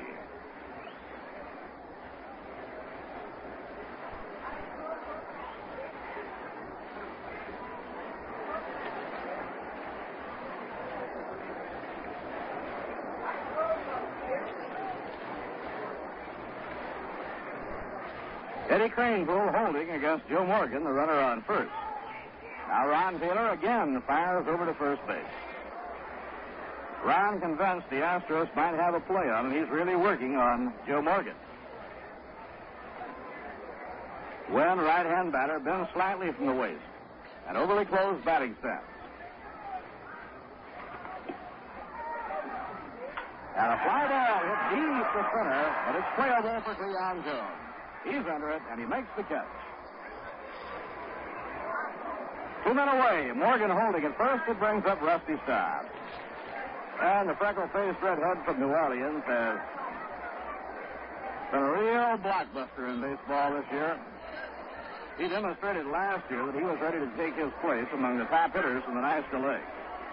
And this year, he's leading the major leagues in batting, hitting .364. Tonight, Rusty has singled to right and flied to left, 1 for 2. He has 124 base hits. He hits the ball from foul line to foul line. A pitch out, nothing was on.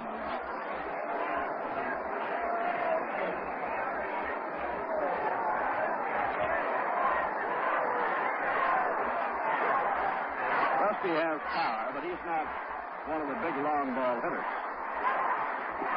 He helps himself a great deal by using the whole playing area to collect base hits, from the left field line to the right field line. Mets are playing him as a slice pull hitter and rather deep in the outfield. In comes the pitch to Staub, and it's in for a called strike.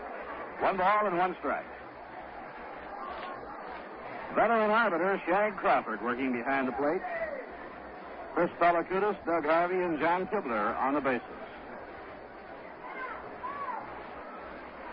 Houston 3, New York 2. We're in the last half of the 5th inning.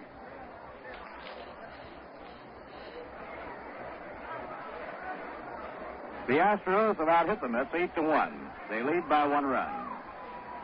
There goes the runner, a pitch out. Now the peg by Goosen. High throw, stolen base.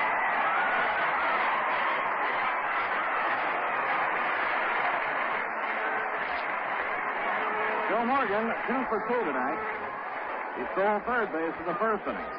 For Joe Morgan, his 11th stolen base of the year.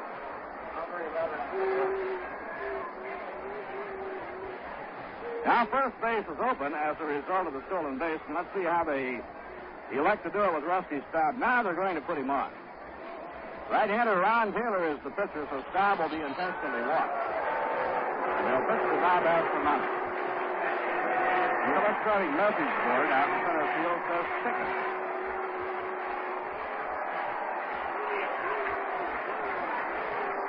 Right here we pause for station identification. This is the New York Mets Baseball Network. The new bright sound in radio. This is WGY 810 on your dial in Schenectady, New York.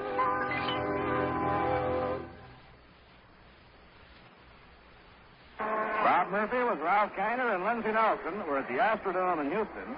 Houston 3, New York 2, bottom half of the 5th inning. Intentional walk to Rusty Staub. He now changes his shoe. Runners on first and second, 2 down, and Bob Aspromonte coming up. Big crowd here at the Astrodome got quite a kick out of the fact that they flashed the word chicken on the message board because of the intentional walk. What they used to say when they were little kids, Ralph, sticks and stones kind of hurt my bones, but words will never hurt me. Well, that's one way to keep Morgan from running, because when you take away a chance for the Major League leading batter to hit, it's got to be a play that you might not pull too often if you're going to walk that man. Fly ball hit high in the air to left by Aspromonte. Harrelson galloping out. In comes Tommy Davis, and Tommy has it. The side is up. Well, it was on this road trip in San Francisco with Jim Ray Hart waiting on deck that Willie Mays doubled down the left field line and deliberately stopped at first so the Mets would have to pitch to Hart. And Hart cracked a 3-run homer. In the 5th inning, no runs, 1 hit. No errors, 2 left on. So at the end of 5, as the ground crew comes out to manicure the diamond for the second half of the game, Houston 3 runs, 8 hits, and 1 error. New York 2 runs, 1 hit, and no errors. Well, in baseball, if you're a bench warmer, perhaps you're not too happy. But if you're a member of the bench warmers organization, chances are you're a very pretty lady. The Benchwarmers, a group of wives of the New York Mets, organized to promote charitable fundraising activities, has now completed plans for a USO of New York City benefit at Shea Stadium on Saturday, August 26th. Now, the tickets are priced at $15 each, and the ticket includes a reserve seat for the game between the Cubs and the Mets, followed by dinner and entertainment in the Diamond Club. Checks should be made payable to Benchwarmers, Shea Stadium, Flushing, New York. 11368 is the zip code. Mrs. Ed Cranepool is chairman of the event, which is being co-sponsored by the New York Mets Lady Mets Club. All profits will be turned over to the New York City USO. The capacity of the Diamond Club is 600, so be sure to send your check in right away to Benchwarmers, Shea Stadium, Flushing, New York. The zip code is 11368. The date again is Saturday, August the 26th, when the Mets will be playing the Chicago Cubs.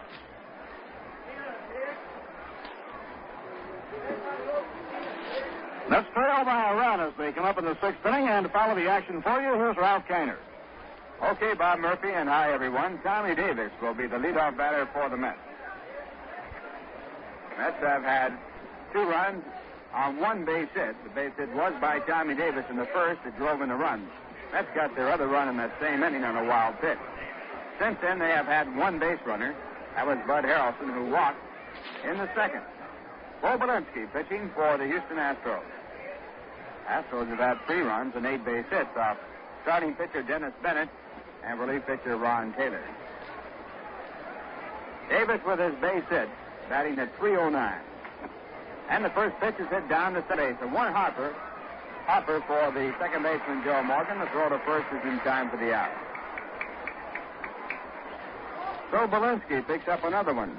And it brings up Ron Swoboda, who has walked and struck out.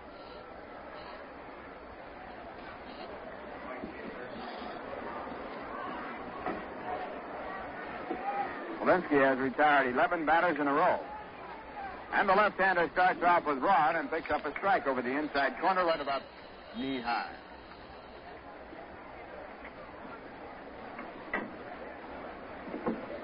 Ron batting .251, and the next pitch is a curveball that breaks over. Taken again, strike 2. Big change curve by Bo Belinsky. To start the ballgame, both Bo Belinsky and Dennis Bennett had their troubles. Bennett was knocked out. Both pitchers were extremely wild, bouncing pitches in front of the plate and up against the screen. 2 strike pitches way outside. 1 ball, 2 strikes.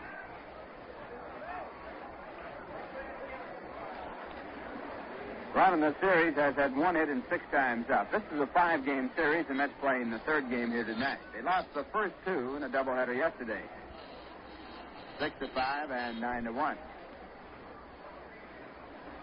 Astros leading the series this year. 1-2 pitch is grounded down in the dirt, foul. Count remains at 1 ball and 2 strikes. Mets and Astros have met 9 times. The Mets have won 4, the Astros 5. Here in Houston, the Mets have yet to win a ball game, and they trail the Astros by 3.5 games now with their doubleheader loss yesterday. And Belinsky back, and a curveball is over the inside corner, strike 3. And Swoboda struck out. 2 men away in the top of the 6th. That brings up Ed Charles. Ed was struck out his first time up and grounded out to short his second. That is the 6th strikeout for Bo Belinsky. Charles, a right-hand batter, hitting .265 with 3 home runs and 19 runs batted in. 3-2 the Astros, and the first pitch is grounded right back to Bo Belinsky. Almost throws it away as he throws over to first base. A big grouper pitch as he flipped it over. Almost threw it over the head of the first baseman, Norm Rader. But he got the play there, and that retires the side in order. And the score at the end of 5.5 innings, the Astros 3, the Mets 2. Mets fans, imagine if you can the glorious Mets in person at Shea Stadium. Try to visualize the excitement of big league baseball. The triumphant Mets face-to-face with the Chicago Cubs. All yours absolutely free. See Tommy Davis, Yogi Berra, Wes Westrom, and the whole team. Win a pair of tickets to the Mets game coming up Saturday, August the 12th. Just send a card to Glorious Mets, WGY, Schenectady. You may win 2 free tickets to the Cubs-Mets game on Saturday, August the 12th. Our most recent Mets ticket winner was Raymond P. Stack of Scotia. Now, make it easy on yourself when you tune in all the evening and weekend Mets games here on WGY. Get a handy-dandy WGY program schedule that gives you the times, dates, and places of Mets baseball on WGY. For a WGY Mets schedule, write Mets schedule, WGY Schenectady.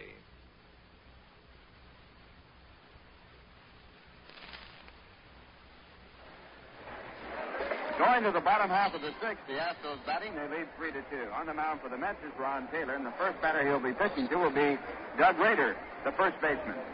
And the first pitch is over the outside corner, strike. Doug was brought up to the major leagues yesterday, and his first time at bat, he got a base hit to left field. He's 1 for 2 and batting .500. Rader, a right-hand batter, big, tall fella. He'll be followed by John Bateman. Ron Taylor back with a breaking ball. Swung on, strike 2.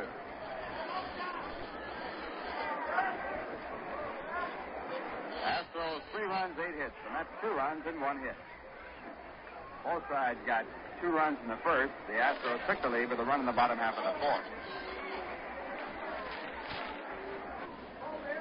And the next pitch is swung on and missed, strike 3. So Rader is struck out for the first time in the major leagues. He came to the Astros batting .293 at Oklahoma City in 75 ball games. That'll bring up John Bateman. That strikeout was Ron Taylor's second strikeout. He came in the ball game in the first with one man out. Bateman has a base hit and 2 times up. His base hit was a hit-and-run base hit that moved Rader over to third base, but he was left there. That was back in the second. First pitch by Taylor, outside a ball. Bateman batting .204. He has never stolen a base in Major League history.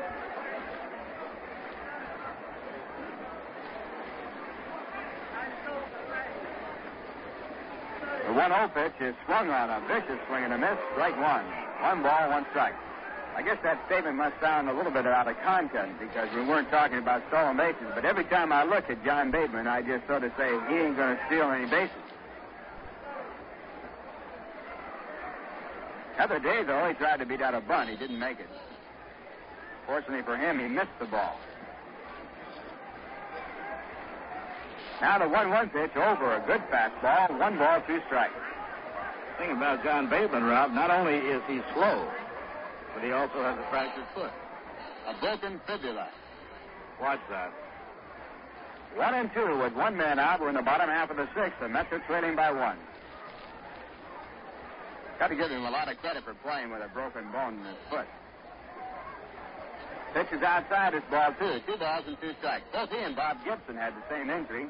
Bob pitched to 3 batters after he broke his, and Bateman played 3 innings after he broke his foot.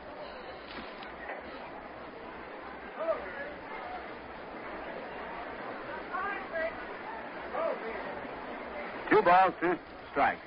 Chuck Harrison broke his finger yesterday and was out. High fly ball out to center field. Leon Jones moving back. It's way up there. And he has the play for the out. Chuck Harrison swung at a ball, and it hit his hand. And they called it a strike. He did not get first base free because when you swing at a pitch, no matter what happens, if it hits you or whatever, it's a strike. It broke his thumb, and he has been put on the disabled list of a minor league ball club.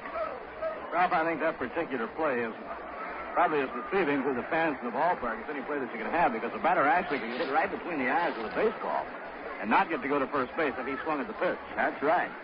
The ball is dead as a strike. Now the pitch to the next batter, Bobby Lillis. It's popped up in the shallow right field. Ron Svoboda playing very shallow, makes the play for the out that retires the side in order. 1-2-3 for Ron Taylor. And the score at the end of 6, the Astros 3, the Mets 2. Now here's a word from Reingold. Have you noticed football news starting to find its way into the sports pages? Well, I'm sure you have. And say, is this the year the Jets take off and go all the way? Well, you've got an opportunity to get a line on this year's New York Jets. Friday night, August the 4th, when they meet the Boston Patriots in the AFL's preseason opener at Kennedy Stadium in Bridgeport, Connecticut, and the kickoff at 7:30 p.m. Reingold is happy to be a co-sponsor of the game and relinquish its usual commercial time to tell you about it.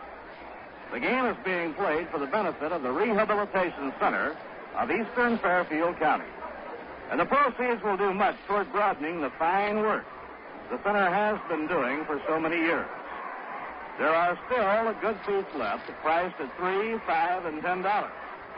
Available at the 33 offices of the State National Bank in the Fairfield area, and the Rehabilitation Center at 85 Park Avenue in Bridgeport. Or call for reservations in Bridgeport at 335-7351. That's 335-7351. Now, don't get shut out of the big preseason opener, the Jets against the Patriots. Friday night, August the 4th, at Kennedy Stadium in Bridgeport, Connecticut. Now back to the Mets action and Mr. Kiner. Okay, Bob Murphy, the Mets have Hal Renouf starting to loosen up in the bullpen. Mets are down to their 6th, 7th, and 8th batters here in this inning. If they get a man on base, they'll have to go to the pitcher's position, so they're getting ready in case they need a pinch hitter. Bo Belinsky has been pitching fine ball since he settled down after the first inning. He has retired his last 13 batters, and he's getting set to pitch to Greg Goosen. In the first, he walked Bud Harrelson. Leon Jones, on a hard smash, was charged with a time at bat when an error was charged to Bob Aspromonte, and his ball went through in the left field, putting runners at first and second. Tommy Davis then singled to right field to drive in the first run of the game. Ron Swoboda, the next batter, walked to put runners on further down at first and second. Ed Charles struck out, then a wild pitch allowed a run to come in. The Mets got their second run. Greg Goosen, and the first pitch is fouled back of home plate out of play at strike one. Goosen was batting on the wild pitch, and the Mets got their second run. His other time up, he lined a hard smash down to third base, and a good play by Aspromonte put him out. So Greg is 0 for 2 in the game. Goosen's batting .259. He'll be followed by Ed Kranepool and Phil Lynch. Belinsky now back. The next pitch is hit off the hands out toward the pitcher's mound. Belinsky right on the mound makes the sign that he'll take it, and he makes the catch for the out. That'll bring up Ed Kranepool, who also is 0 for 2. Ed now batting .285. Final score, Atlanta beat the Cincinnati Reds 5-2. The winning pitcher was Phil Niekro. He pitched a 9-hitter. Losing pitcher was Mel Queen. Cleve Boyer a home run in the fifth with one on. So the St. Louis Cardinals picking up a game on the Cincinnati Reds. There's one hit over second base. Going in back of the bag to shortstop, Bob Lillis. He comes up with the ball, throws to first base for the out. Ball was not hit hard right off the hands, and Lillis got in back of the bag to make the play in time, took it on one hop, and threw over to first. Now with 2 men out, Phil Lynch will be the batter. Cardinals picked up a full game on Chicago. They lost today by a score of 9-2 to St. Louis. They lead them by 4.5 games. Cincinnati, in losing, dropping back to 8.5 games back.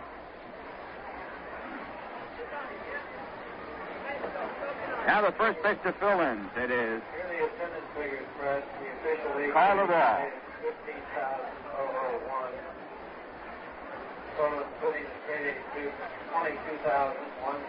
Lenz is 0 for 2. And a breaking ball is down low, ball 2. 2 balls, no strikes. Paid attendance here today, 15,001.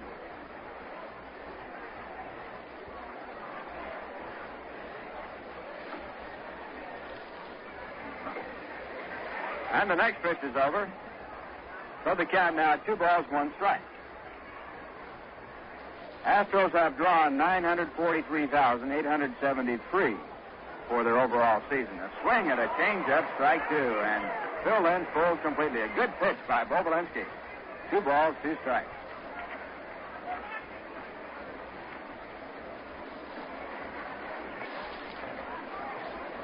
Atlanta, in winning that ball game against Cincinnati, holding their position.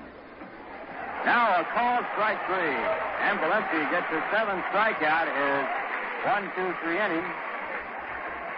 Gives him 16 batters retired in a row, and the score at the end of 6.5 innings, the Astros 3, the Mets 2. When you buy a new car, it's the dealer that makes the difference.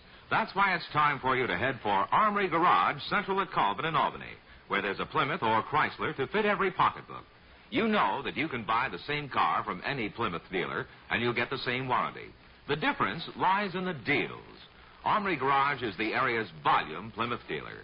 Volume sales allow Armory Garage to offer you that new car for less, so you can afford the model and size you want. When it comes to warranties, the 5-year, 50,000-mile Chrysler Products warranty can't be beat, especially when it's backed up by the Armory Garage Service Department. For best selection, best price, and best trade, see Armory Garage. Remember, you can buy, sign, and pay at Armory Garage, home of 101 time payment plans. Head for Armory Garage, Central at Colvin in Albany.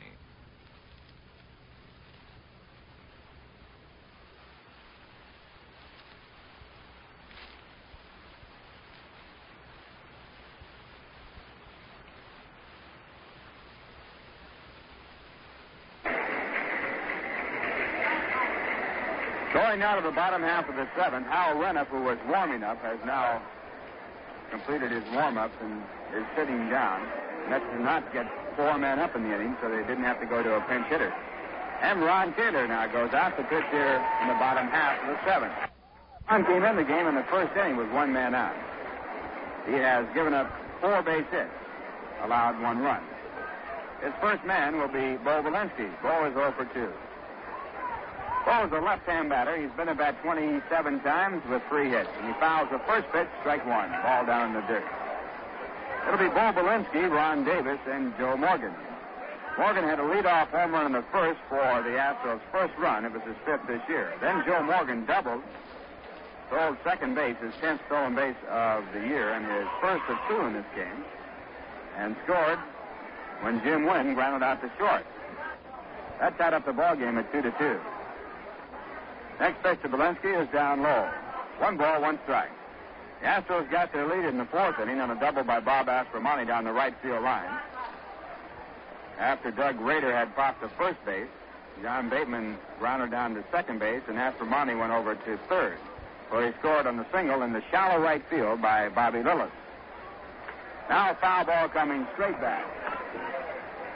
He counted 1-2. Starting pitcher for the Mets was Dennis Bennett. He gave up 2 runs in 1/3 of an inning, was charged with 3 hits. When Ron Taylor came in the game, he came in with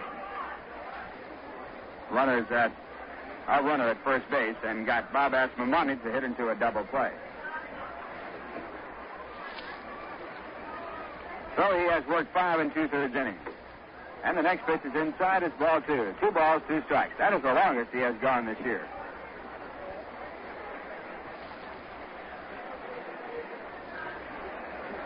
Two balls, 2 strikes.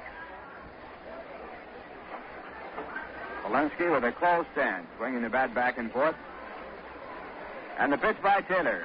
Popped up in foul territory, and it'll go out of play. So Walensky prolongs his time at bat.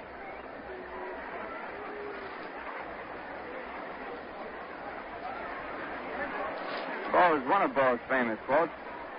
If music be the champagne of love, then play on.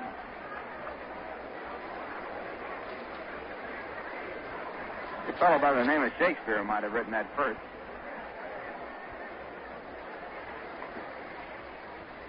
Here's the 2-2 pitch. And it's down low in the count now at 3 balls and 2 strikes. Bo considers having a good season in the major leagues is just sticking around all year.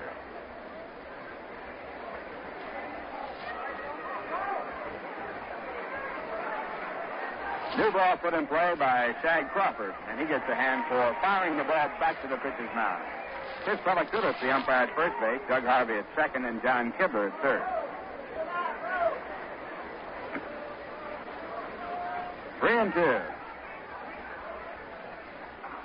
And the pitch is called strike 3, and Ron Taylor picked up a borderline strikeout, his second in the ball game, and that's the first out here in the bottom half of the 7th. It brings up the leadoff batter, Ron Davis.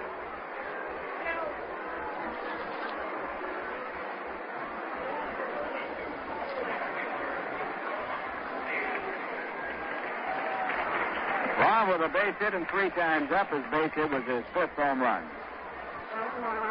Right-hand batter, and the first pitch by Taylor is bunted out toward third. Here comes Charles. A tough play for him. He slips the first base, and it is in time. Fine play by Ed Charles, and a close play at first. Nellie Fox was talking with Chris Pellicutis about the call, but that is all. Not a strong protest. So Ed Charles, who has been playing a fine third base for the Mets, picks up the second out, and that brings up Joe Morgan.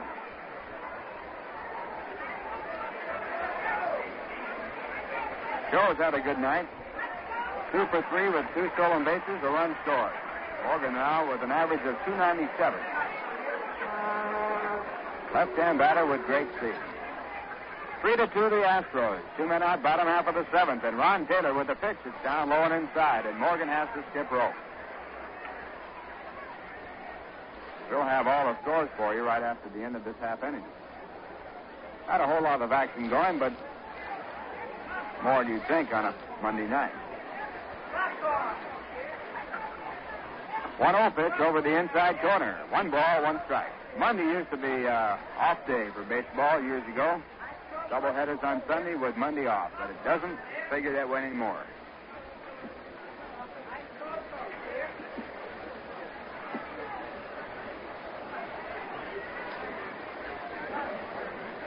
And at 1-1, the pitch to Morgan. And it's lined to left field. It's curving and up there. Ball off to the side, and Morgan goes to second with a double and holds there.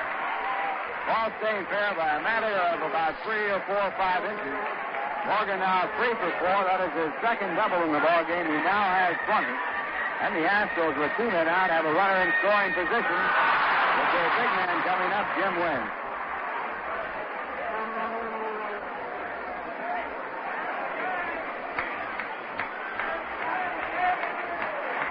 Certain ball players against certain ball clubs seem to have some sort of inside information, and they just do well. Then you look down at the sheet to see their overall batting record, and you can't figure out how they can hit so poorly against the other clubs when they look so good against the club you watch them play. Morgan, of course, does well against all clubs, but he does exceptionally well against the Mets.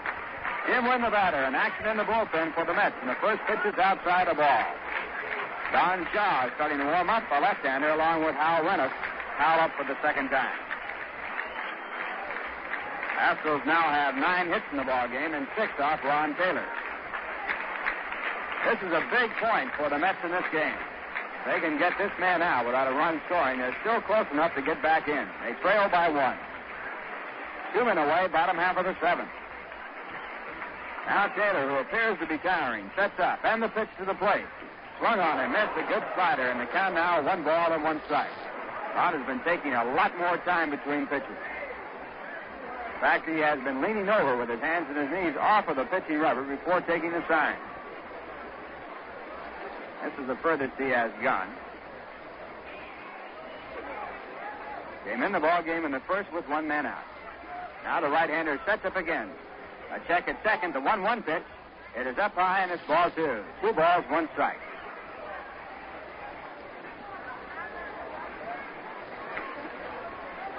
Ron steps off the pitching rubber, mops his brow. It's 72 degrees in here.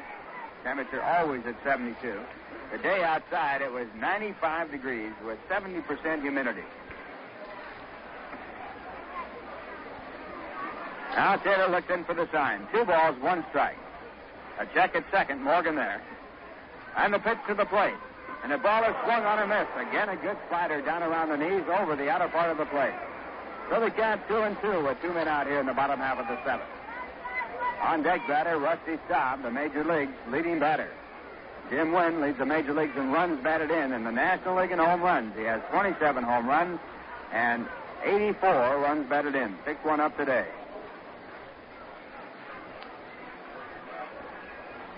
Two balls, 2 strikes. And Taylor now with the pitch. It is swung on and missed, strike 3, and Ron Taylor completes his pitching performance by striking out Jim Wynn for a fine job, well done. Taylor will be going out for a pinch hitter in the bottom half of the coming up inning, and so that will be all for him. He worked a very strong 6 2/3 inning, and the strikeout was his 4th in the ball game as he worked through that time. No runs, 1 hit, no errors, a man left at second base, and the score at the end of 7. The Astros 3, the Mets 2. In other games in the National League, the St. Louis Cardinals defeated Chicago 9-2. The winning pitcher was Washburn. The losing pitcher was Nye. Cepeda got his 18th. Brock got his 14th. San Francisco beat Pittsburgh 8-4. The winning pitcher McCormick. The losing pitcher Pizarro, Clendenin, and Hyatt had home runs. Hyatt won the ball game with a grand slam home run in the 8th. Starting pitchers, Philadelphia at Los Angeles. Dick Ellsworth going for the Phillies against Don Drysdale. Atlanta beat Cincinnati 5-2. The winning pitcher was Phil Niekro. The losing pitcher was Mel Queen. Pete Boyer, a home run in the 5th with 1 man on. In the American League, Kansas City topped the Yankees 8-6. Winning pitcher was Pierce in relief. The losing pitcher was Tillotson. Lindblad, a home run in the 7th with no one on. Whitaker and Smith for the Yankees. Boston beat Minnesota 4-0. Lee Stang, the winning pitcher. He pitched a 3-hitter. Boswell, the loser. Yastrzemski got his 26th in the 3rd with 2 men on. Going now to the top of the 10th inning, the White Sox 2, Cleveland 2. In the top of the 10th inning. And now a home run by Rocky Colavito with the Chicago White Sox And the White Sox are leading on the home run by Rocky. He just joined the ball club by a score of 4-2 as a bat in the top of the 10th. That completes the American League schedule. Right here, the Mets are trailing 3-2 as they come to bat in the top of the 8th. And here for the play-by-play, Lindsey Nelson.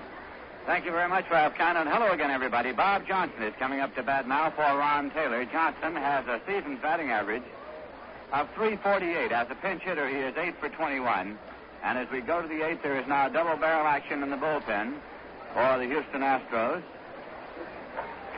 Carol Sembera and Dan Schneider are up and throwing, a right-hander and a left-hander. For the New York Mets, Hal Runiff continues to throw down in the bullpen as Johnson steps in now to face Bo Belinsky, who has retired 16 consecutive batters. Here's the first pitch in the 8th inning. Swung on, is high into the air, out into left center field. Jim Wynn goes over and calls. He's underneath and waiting, and Wynn makes the catch. Johnson has flied out. 17 consecutive batters retired by Belinsky as Bud Harrelson will come up. He walked, and grounded out third to first.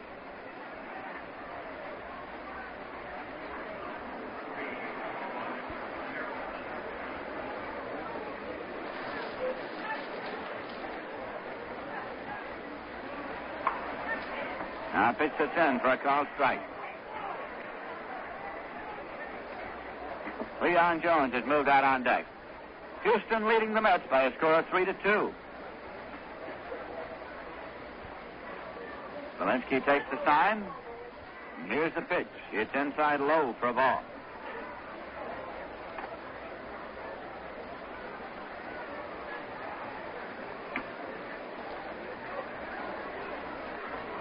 Bo Belinsky got off to a shaky start here tonight, but he's settled down. Here's a 1-1 pitch, and it's in for a call, strike 2.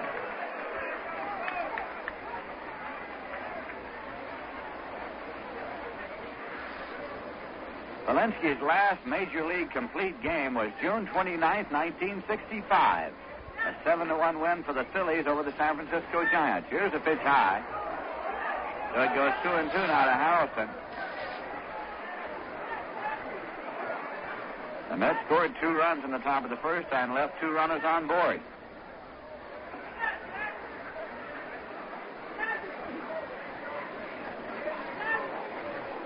This is a 2-2 delivery, and it is swung out and missed. Belinsky gets his 8th strikeout. Now we pause for station identification. This is the New York Mets Baseball Network. Stay tuned to the new bright sound in radio. WGY, 810 on your dial in Schenectady, New York. This is Lindsey Nelson with Ralph Conner and Bob Murphy at the Astrodome in Houston, Texas. The Mets are batting in the top of the 8th, trailing by a run. Leon Jones is up with nobody on base and 2 men out. A right-hand batter facing left-hand pitcher, Bo Belinsky. Here's a swing and a foul ball on the ground back of third out of play. Lining up against the railing outside the Met dugout. Third base umpire John Kibler retrieves the ball and tosses it across to the ball boy. So it's a strike 1 count to Leon Jones. He was on an error by Aspromonte in the first inning. It was scored as an error. It was a hard smash down pass, Astro. Leon grounded into a force play in the second inning, and he grounded out third to first in the 5th. Now the strike 1 delivery. Swung on it on the ground. A high hopper to short. Taken there by Lillis and gunned across the first and just in time to get Leon Jones. So now Bo Belinsky has retired 19 consecutive batters. No runs, no hits, no errors, not left. In the middle of the 8th, the score is the Astros 3, the Mets 2. Question. Why do they say detecting the disease early is important when it comes to cancer? Answer. Because it's less likely that early cancer has spread to more than one part of the body. Therefore, it can be cured more easily. Question. Well, how could I tell I might have early cancer? Answer. You can't tell, but you can learn cancer's 7 danger signals and go to your doctor if one appears. Questions about cancer. Knowing the correct answers could help you save your life. The American Cancer Society says that knowing cancer's 7 danger signals, knowing the value of yearly health checkups, knowing these things is your best protection against cancer. For answers to questions you may have about this disease, or for a free booklet of vital facts, write or telephone your American Cancer Society.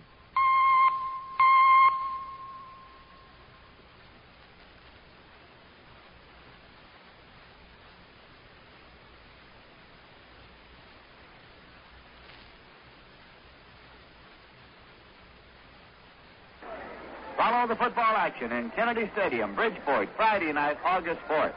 Kickoff time is 7:30 p.m. Don't miss it. And now Hal Reniff comes in to do the pitching for the New York Mets. As Ron Taylor worked 6 2/3 innings, he gave up only 1 run on 6 hits. He struck out 4 and he walked 1 intentionally. Rusty Staub will be up to lead off for the Astros. He is 1 for 2 and an intentional walk.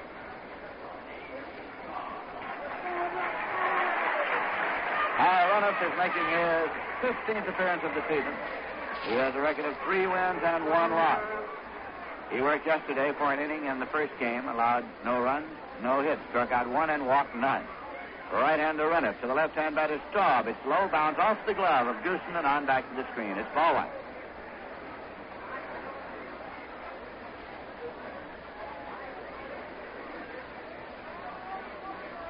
Bob Aspromonte on deck. 1-0 pitch to Staub. Hit deep to right. It's way back, and Swoboda goes to the warning track and hauls it down. Rusty Staub got around on that one and drove it into the warning track and right. 1 away.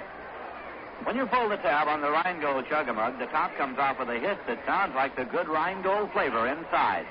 6 12-ounce mugs to the carton. You'll find them in the Chug-a-Mug special display at your local stores in New York and New Jersey. Now Aspromonte is up. Hal Reniff fields a pitch that's low for a ball. By the way, Wednesday afternoon, August 9th, there'll be Senior Citizens Day at Shea Stadium. The Mets will be playing the Atlanta Braves. And all fans 60 years of age or older will be admitted for the 50-cent service charge. That's Wednesday afternoon, August 9th. Pitch to Aspromonte, and it is high for a ball. Reniff goes behind 2-0. The Astros are leading the Mets by a score of 3-2. Reniff takes a sign from Greg Goosen. Deals 2-0. It's low. He goes behind 3 balls, no strikes. Dennis Bennett started here tonight. Pitched a third of an inning. Was charged with 2 runs on 3 hits.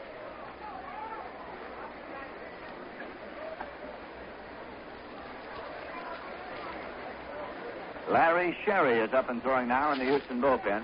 Here's a pitch high, and Aspromonte draws a walk. That's only the second walk issued by Met pitchers tonight. Brings up Doug Rader, who is making his major league debut. Scratched an infield hit in the second inning. Popped out in the 4th and struck out in the 6th. Manager Wes Westham now comes out of the dugout to talk to his battery men. Talks to Reniff and to Goosen very briefly, and Westham turns now. Comes back to the dugout as by the time Westham got there, Reniff was walking back to the mound already.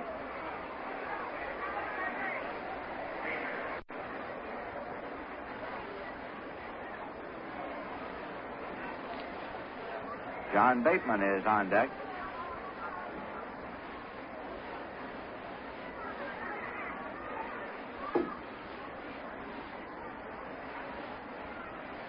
Reniff's pitch, low and away. 1-1.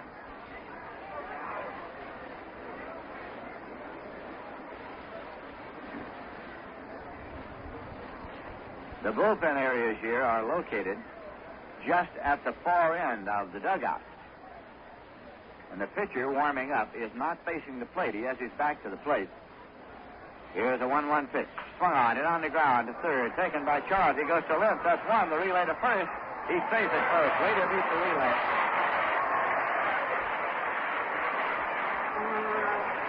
So the Astros have a runner at first now with 2 men out, and John Bateman coming up. The Mets tried for a double play, going around from Charles to Lentz to Cranepool, but Doug Rader beats the relay. We've started to say the pitcher warming up here is a vulnerable target for foul balls, and so Dave Eilers has drawn the shore of protecting the pitcher. Eilers, with the glove, is facing the home plate area, and he's about 3 feet behind Larry Sherry, who is warming up throwing the other direction.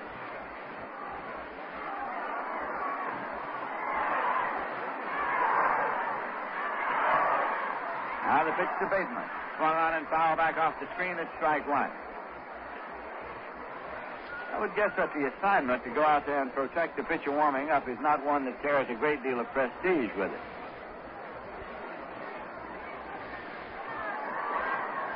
Two-away, runner at first. Astros 3 and the Mets 2.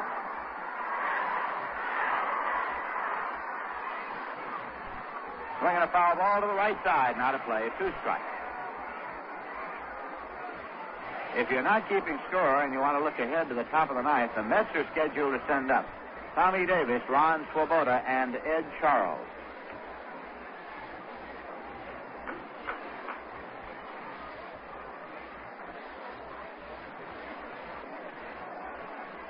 Bob Lillis is waiting on deck. This will be a 2-strike pitch to John Bateman. Astromonti leads, and the pitch is swung it on the ground to third. Charles up, he's going across to first. Low, dug out on the short hop by Cranesville in time to retire the side. So Hal Rudolph comes in to get the Astros in the 8th with no runs, no hits, no errors, a walk, and 1 left. Score at the end of 8th full inning says Houston 3 and the Mets 2 and now. Zero in on performance and a feel of luxury that lets you know this is your car, Plymouth 1967. Zero in on savings and the kind of selection that lets you know this is your dealer. Armory Garage in Albany, where prices have never been better. The salesmen at Armory want to show you all the 67 Plymouths, Furies, and Belvederes. Then they want to show you how easy it is for you to own one. Your present car will probably cover the down payment, and the balance can be comfortably taken care of over 3 years or less. Choose from any one of Armory's 101-time payment plans.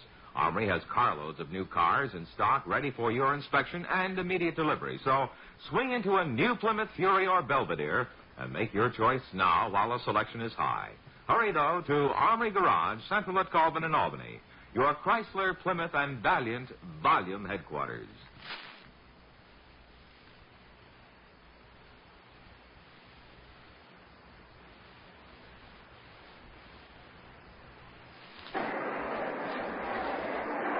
We're going now to the top half of the 9th inning, and the New York Mets will be sending up Tommy Davis, Ron Swoboda, and Ed Charles. Bo Belinsky, who is on the ropes in the very first inning of this ballgame, has a 1-hitter going to the 9th. And despite the fact that he has a 1-hitter, manager Grady Hatton has double-barrel action in the bullpen down here. He has Dan Schneider and Larry Sherry throwing in the Houston bullpen as we go to the top of the 9th. Houston leading by a score of 3-2. In the top half of the first inning, Harrelson walked. Leon Jones smashed one down past Astromonti. It was scored as an error. And then Tommy Davis singled to right to score a run, and that was the only hit the Mets have had in this ballgame. Swoboda walked, and after Charles struck out, Goosen was at the plate when Belinsky wild pitched another run home. The Mets had 2, but the Astros got 2 in the bottom of the first, then came on to pick up another off Ron Taylor in the 4th, and they lead 3-2.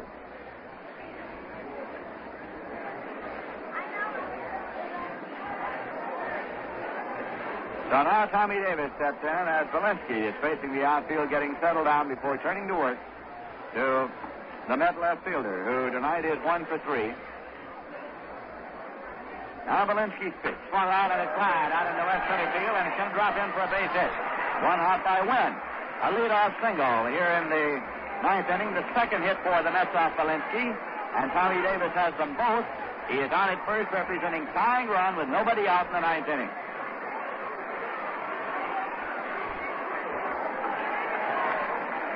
And now we're getting Dick Selma coming in to run for Tommy Davis at first base. Dick Selma running for Davis at first.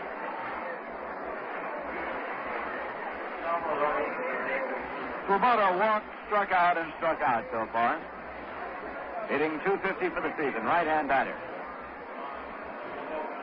Doug Rader holds against the runner. Here's the pitch, swung on and fouled off. It's strike 1. Ed Charles waiting in the on-deck circle. Houston 3, the Mets 2. With the New Yorkers batting in the top half of the 9th inning.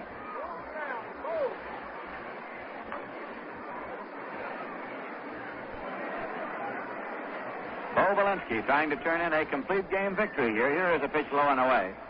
Belinsky has not had a complete game in the majors since June 29th, 1965. He goes to the Rosenbag, tosses it down, adjusts his uniform now. Hands on hips, taking a little breather before getting ready to work again to Ron Swoboda. Ball game is over in Cleveland. The Chicago White Sox have won it by a score of 4-2. Cleveland out scorelessly in the 10th inning. So they won it on a 2-run hold by Rocky Colavito in the 10th, and they only got Colavito a couple of days ago from Cleveland. Here's a pitch high. So it's 2-1 to Swoboda. Well, when you're going down the stretch like the White Sox are, and you pick up extra ball players, if they can win 1 or 2 games for you, you figure that you have invested well.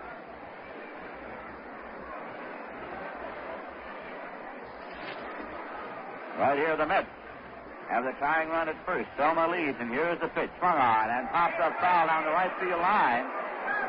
Chased over by Staub, but it's going on into the seats, not a play. Doug Rader, the first baseman, turned and went racing back in fair territory. And Joe Morgan was cutting over, and Staub was coming across toward the bullpen. The ball hit in the third row of the stand. The count is even now at 2-2 to Ron Swoboda. Houston, 3 runs, 9 hits. The Mets, 2 runs, 2 hits.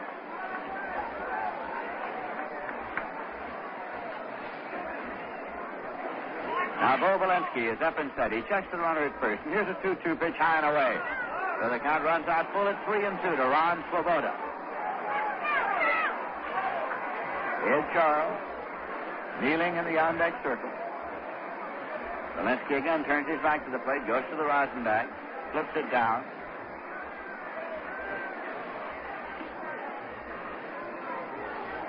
Selma leads. This will be a payoff pitch. It's on the way, high and away, walking.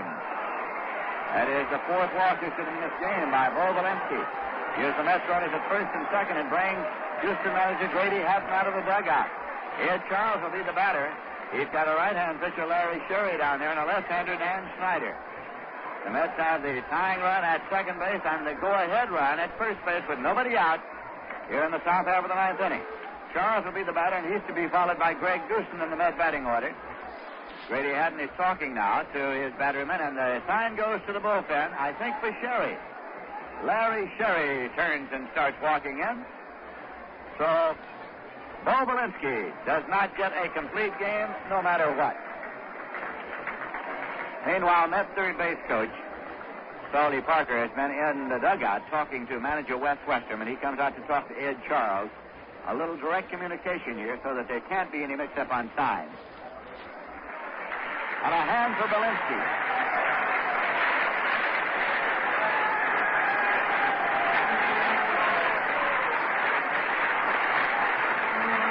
Valensky pitched 8 full innings, faced 2 men here in the ninth, scored so far with 2 runs on only 2 hits. He struck out 9, and he walked 3. He had retired 19 consecutive batters when Tommy Davis got the single in the top half of the 9th inning. And now as Sherry warms up to check us out on scores, here's Ralph. St. Louis Cardinals picked up a full game on the Chicago Cubs and also on the Cincinnati Reds. They defeated the Chicago Cubs 9-2. The winning pitcher was Washburn. The losing pitcher was Nye. Cepeda and Brock had home runs. Cepeda 18 now and Brock 14. Cincinnati Reds were defeated by the Atlanta Braves 5-2, and they are now trailing by 8.5 games in the National League race. The Cubs and losing are trailing by 4.5 ball games. In that ball game, the winning pitcher was Phil Niekro. Mel Queen was the losing pitcher. Clete Boyer home in the 5th with a man on. Atlanta, by winning, remaining 8.5 games back.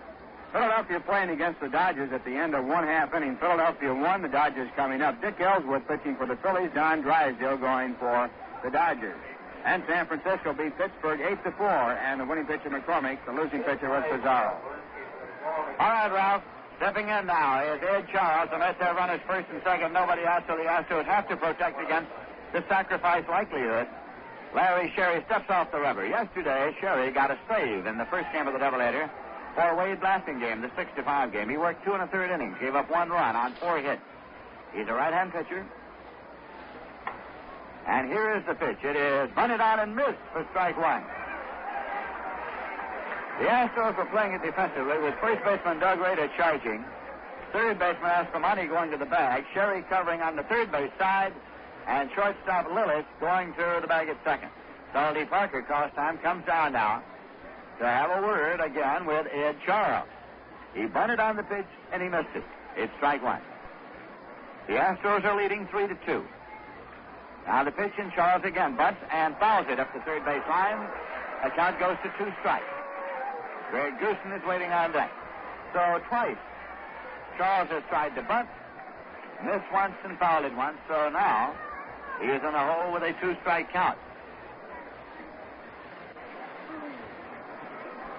As you know, if he should try to bunt this one and bunt it foul, he's a strikeout victim.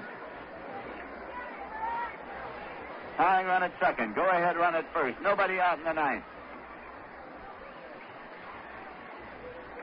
Larry Sherry takes the sign from John Bateman.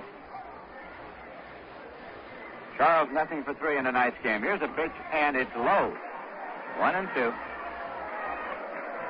Charles struck out, grounded out, and grounded out. Season's batting average of .264. Dan Schneider continues to throw down the Houston bullpen. Runners lead, first and second. Pitcher swung it on the ground to short. Taken by Lillis. Played to Morgan for 1. The throw to first, and he beats the relay. So the middleman is out, and Selma goes to third. Swoboda was forced at second base, and Charles beats the relay. So it gives Mets runners at first and third. 1 man out, and Greg Goosen coming up. That calls for a conference now between catcher Johnny Bateman and pitcher Larry Sherry. So it's come to this. The Houston Astros would like to pull off a game-ending double play, and the New York Mets want to get that tying run in from third base. Larry Stahl is throwing down in the Met bullpen at this moment. And Tommy Reynolds is also throwing down there.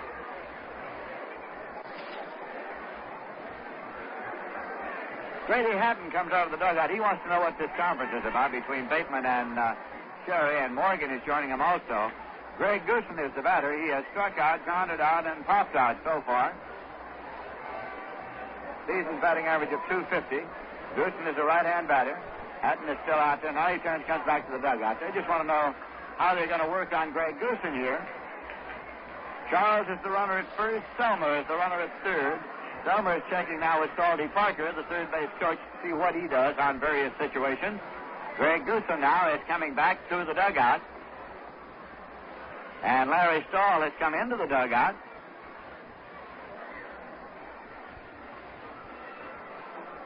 Wes Westrom pacing up.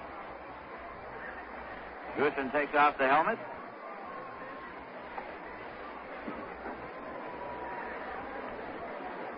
Jerry Grody has come out there to continue throwing with Tommy Reynolds in the bullpen area. And here comes Larry Stahl, a left-hand batter now. Stahl is hitting .227 for the season. He has 1 home run and 14 runs batted in. So now again Bateman goes out to talk to Sherry, and Joe Morgan, the second baseman, comes in again as they again want to figure out how they work to Larry Stahl. One move right here that is probably one of the prime reasons why Wes has gone to a left-hand batter is to stay out of the double play. The left-hander, of course, a little bit harder to double up, and Greg Goosen certainly a lot easier to double up than most ball players. All right, with 1 man out, the Houston Astros are leading the Mets by a score of 3-2, with the Mets batting in the top of the ninth. The Mets have runners at first and third. Larry Sherry is working in relief of Bo Belinsky, who is the pitcher of record. Sherry takes the sign. Met runners lead first and third. The pitch to Larry Stahl. Swung on it on the ground. Foul. Back of first. Over the outstretched glove of first baseman Doug Rader. So Dick Selma, who is off and running on the ground ball, returns to third. Charles tags up at first. A count of strike 1 to Larry Stahl. Ed Kranepool is on deck for the Mets.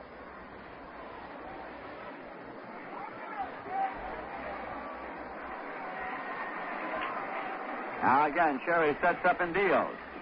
His pitch is low as Stahl started to go and laid off, and it's 1-1.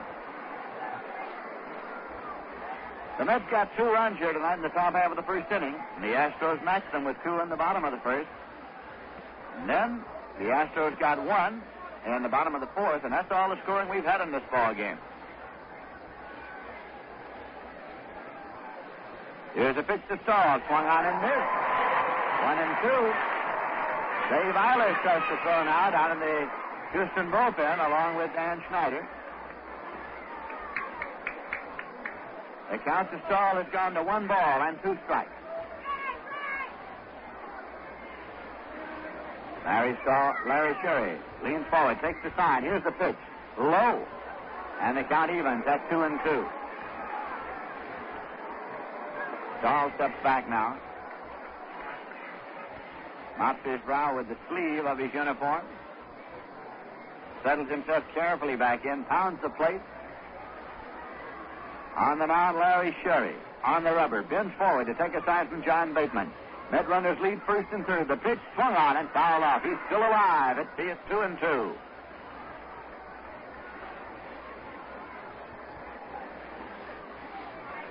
The New York Mets and the Houston Astros battling here at the Astrodome in the third game of this 5-game series. Yesterday, the Astros won both ends of a doubleheader, 6-5 and 9-1. Stahl is back in and waiting. 2-2 pitch. Swung on and popped up back to second base. Bob Lillis goes out. Selma comes halfway. Lillis makes the catch. Runners return. No advance. 2 away. Shortstop Bob Lillis went out into short center field to make the catch of a high pop. Runners went halfway. Returned after the catch. No advance. And now Craneville is coming up. Craneville tonight has flied to left, grounded out to first base, and grounded out short to first. Now again, a conference at the mound. Shortstop Bob Lillis. Second baseman Joe Morgan. Pitcher Larry Sherry. Catcher John Bateman.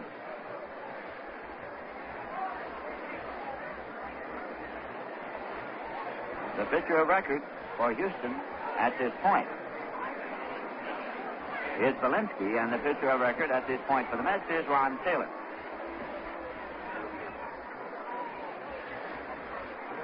Now the conference is broken up. Bateman comes back behind the plate. Lillis back at short and Morgan at second. Craneville steps in. Ed Charles, the runner at first. Dick Selma, the runner at third, with 2 men out in the top of the ninth. Houston leading 3-2. Here's a pitch that's high and away for ball 1.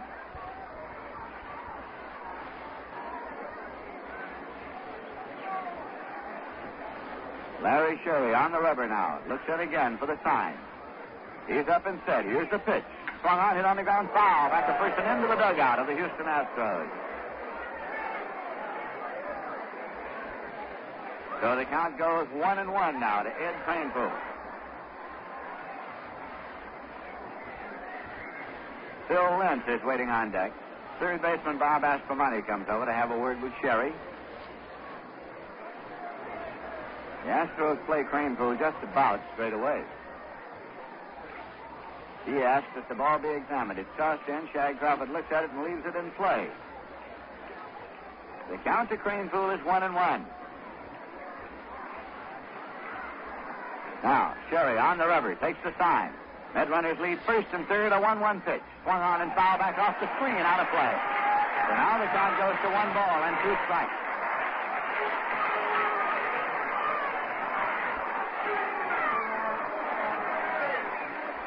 Craneville measures his stance.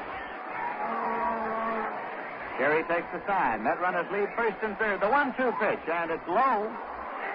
Out of the glove of Bateman. He keeps it in front of him. Rolls it about 3 or 4 feet up the third baseline. No advance. Runners holding first and third. And the count to Craneville, 2 balls and 2 strikes.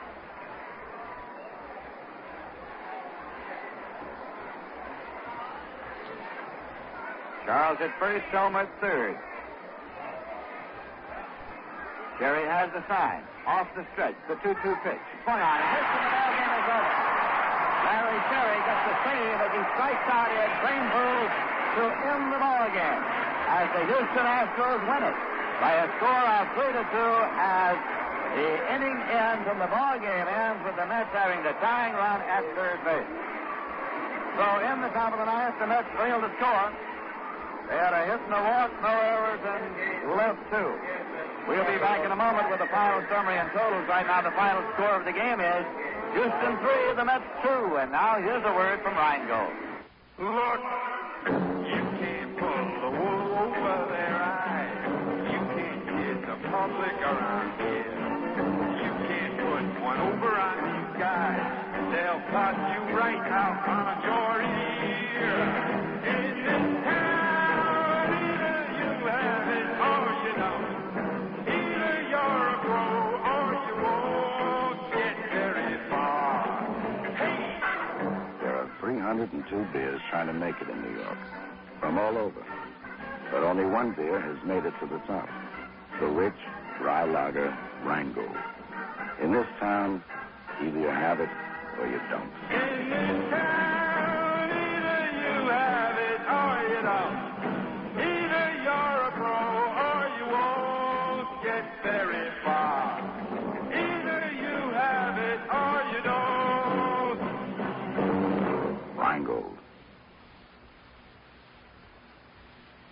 Here at the Astrodome in Houston, Texas, the Astros have defeated the Mets 3-2. And to tell you something of how they did it, here's Ralph Kiner. All the starting pitchers in the ball game were Bo Belinsky and also Dennis Bennett, and the game started off as though it might be a high-scoring affair with neither pitcher going the distance. It proved that Dennis Bennett did not go the distance, but Bo Belinsky was working on a one-hitter as he started the ninth inning. In the first inning, Bud Harrelson walked, and Cleon Jones was safe on an error, putting runners at first and second. Tommy Davis singled to right field to drive in a run, and that put the Mets in the position of having a runner at first and third. Later on a wild pitch, the Mets got their second run, but Belinsky got out of the inning as he picked up Eddie Kranepool on a fly ball to left field. Mets scoring 2 runs and 1 hit in the very first inning. The Astros quickly came back as they picked up a home run on their first batter, Ron Davis. It was his 5th this year. A double right after that by Joe Morgan put the tying run at second base. He moved over to third when he stole third base. That was his 10th steal of the year and his first of 2 in the ball game. After that, Jim Wynn picked up a run batted in as he grounded down to short. That was his 84th. He leads the majors, and it was the second run for the Astros. That put the score at 2-2 as the Mets got out of the inning when Ron Taylor came in to pick up a double play on Bob Aspromani. The Astros got what proved to be the winning run in the 4th inning on a double by Bob Aspromani. He later on scored when the shortstop Bobby Lillis singled into right field to give the Astros their 3rd run. The Mets were held at bay, and Bo Belinsky, after getting in trouble in the first inning and starting the second with a walk, came in and then retired the next 19 batters as he worked through the 8th inning. In the 9th inning, Tommy Davis, who had the only base hit, singled into left field as he led off the inning on the very first pitch. Ron Swoboda worked out a walk on a 3-2 pitch to put runners at first and second, the tying run at second, and the go-ahead run at first. That brought in Larry Sherry, who was the star of the 1959 World Series for the Dodgers when he won 2 games and saved 2. Larry just about duplicated his great performance in 1959 as he got the next 3 batters, striking out Ed Kranepool with the tying run at third base and the go-ahead run at first. So Larry Sherry got his 5th save, and Bo Belinsky got his 3rd win. Bo now with 3 wins and 7 losses. And the Astros now have won 7 consecutive ball games, and the Mets now have lost 6 consecutive ball games. Best game that Bo ever pitched was back on May 5th, 1962, and Belinsky then no-hit the Baltimore Orioles and won by a score of 2-0. Mets in July closed out their record with 14 wins and 17 losses, and the Astros, by winning, won their 46th ball game. We'll be back with more about the baseball game in just one moment. Mets fans, imagine if you can the glorious Mets in person at Shea Stadium. Try to visualize the excitement of big league baseball. The triumphant Mets face-to-face with the Chicago Cubs, all yours absolutely free. See Tommy Davis, Yogi Berra, Wes Westrom, and the whole team. Win a pair of tickets to the Mets game coming up Saturday, August the 12th. Just send a card to Glorious Mets, WGY Schenectady. You may win 2 free tickets to the Cubs-Mets game on Saturday, August the 12th. Our most recent Mets ticket winner was Raymond P. Stack of Scotia. Now, make it easy on yourself when you tune in all the evening and weekend Mets games here on WGY. Get a handy-dandy WGY program schedule that gives you the times, dates, and places of Mets baseball on WGY. For a WGY Mets schedule, write Mets schedule, WGY Schenectady.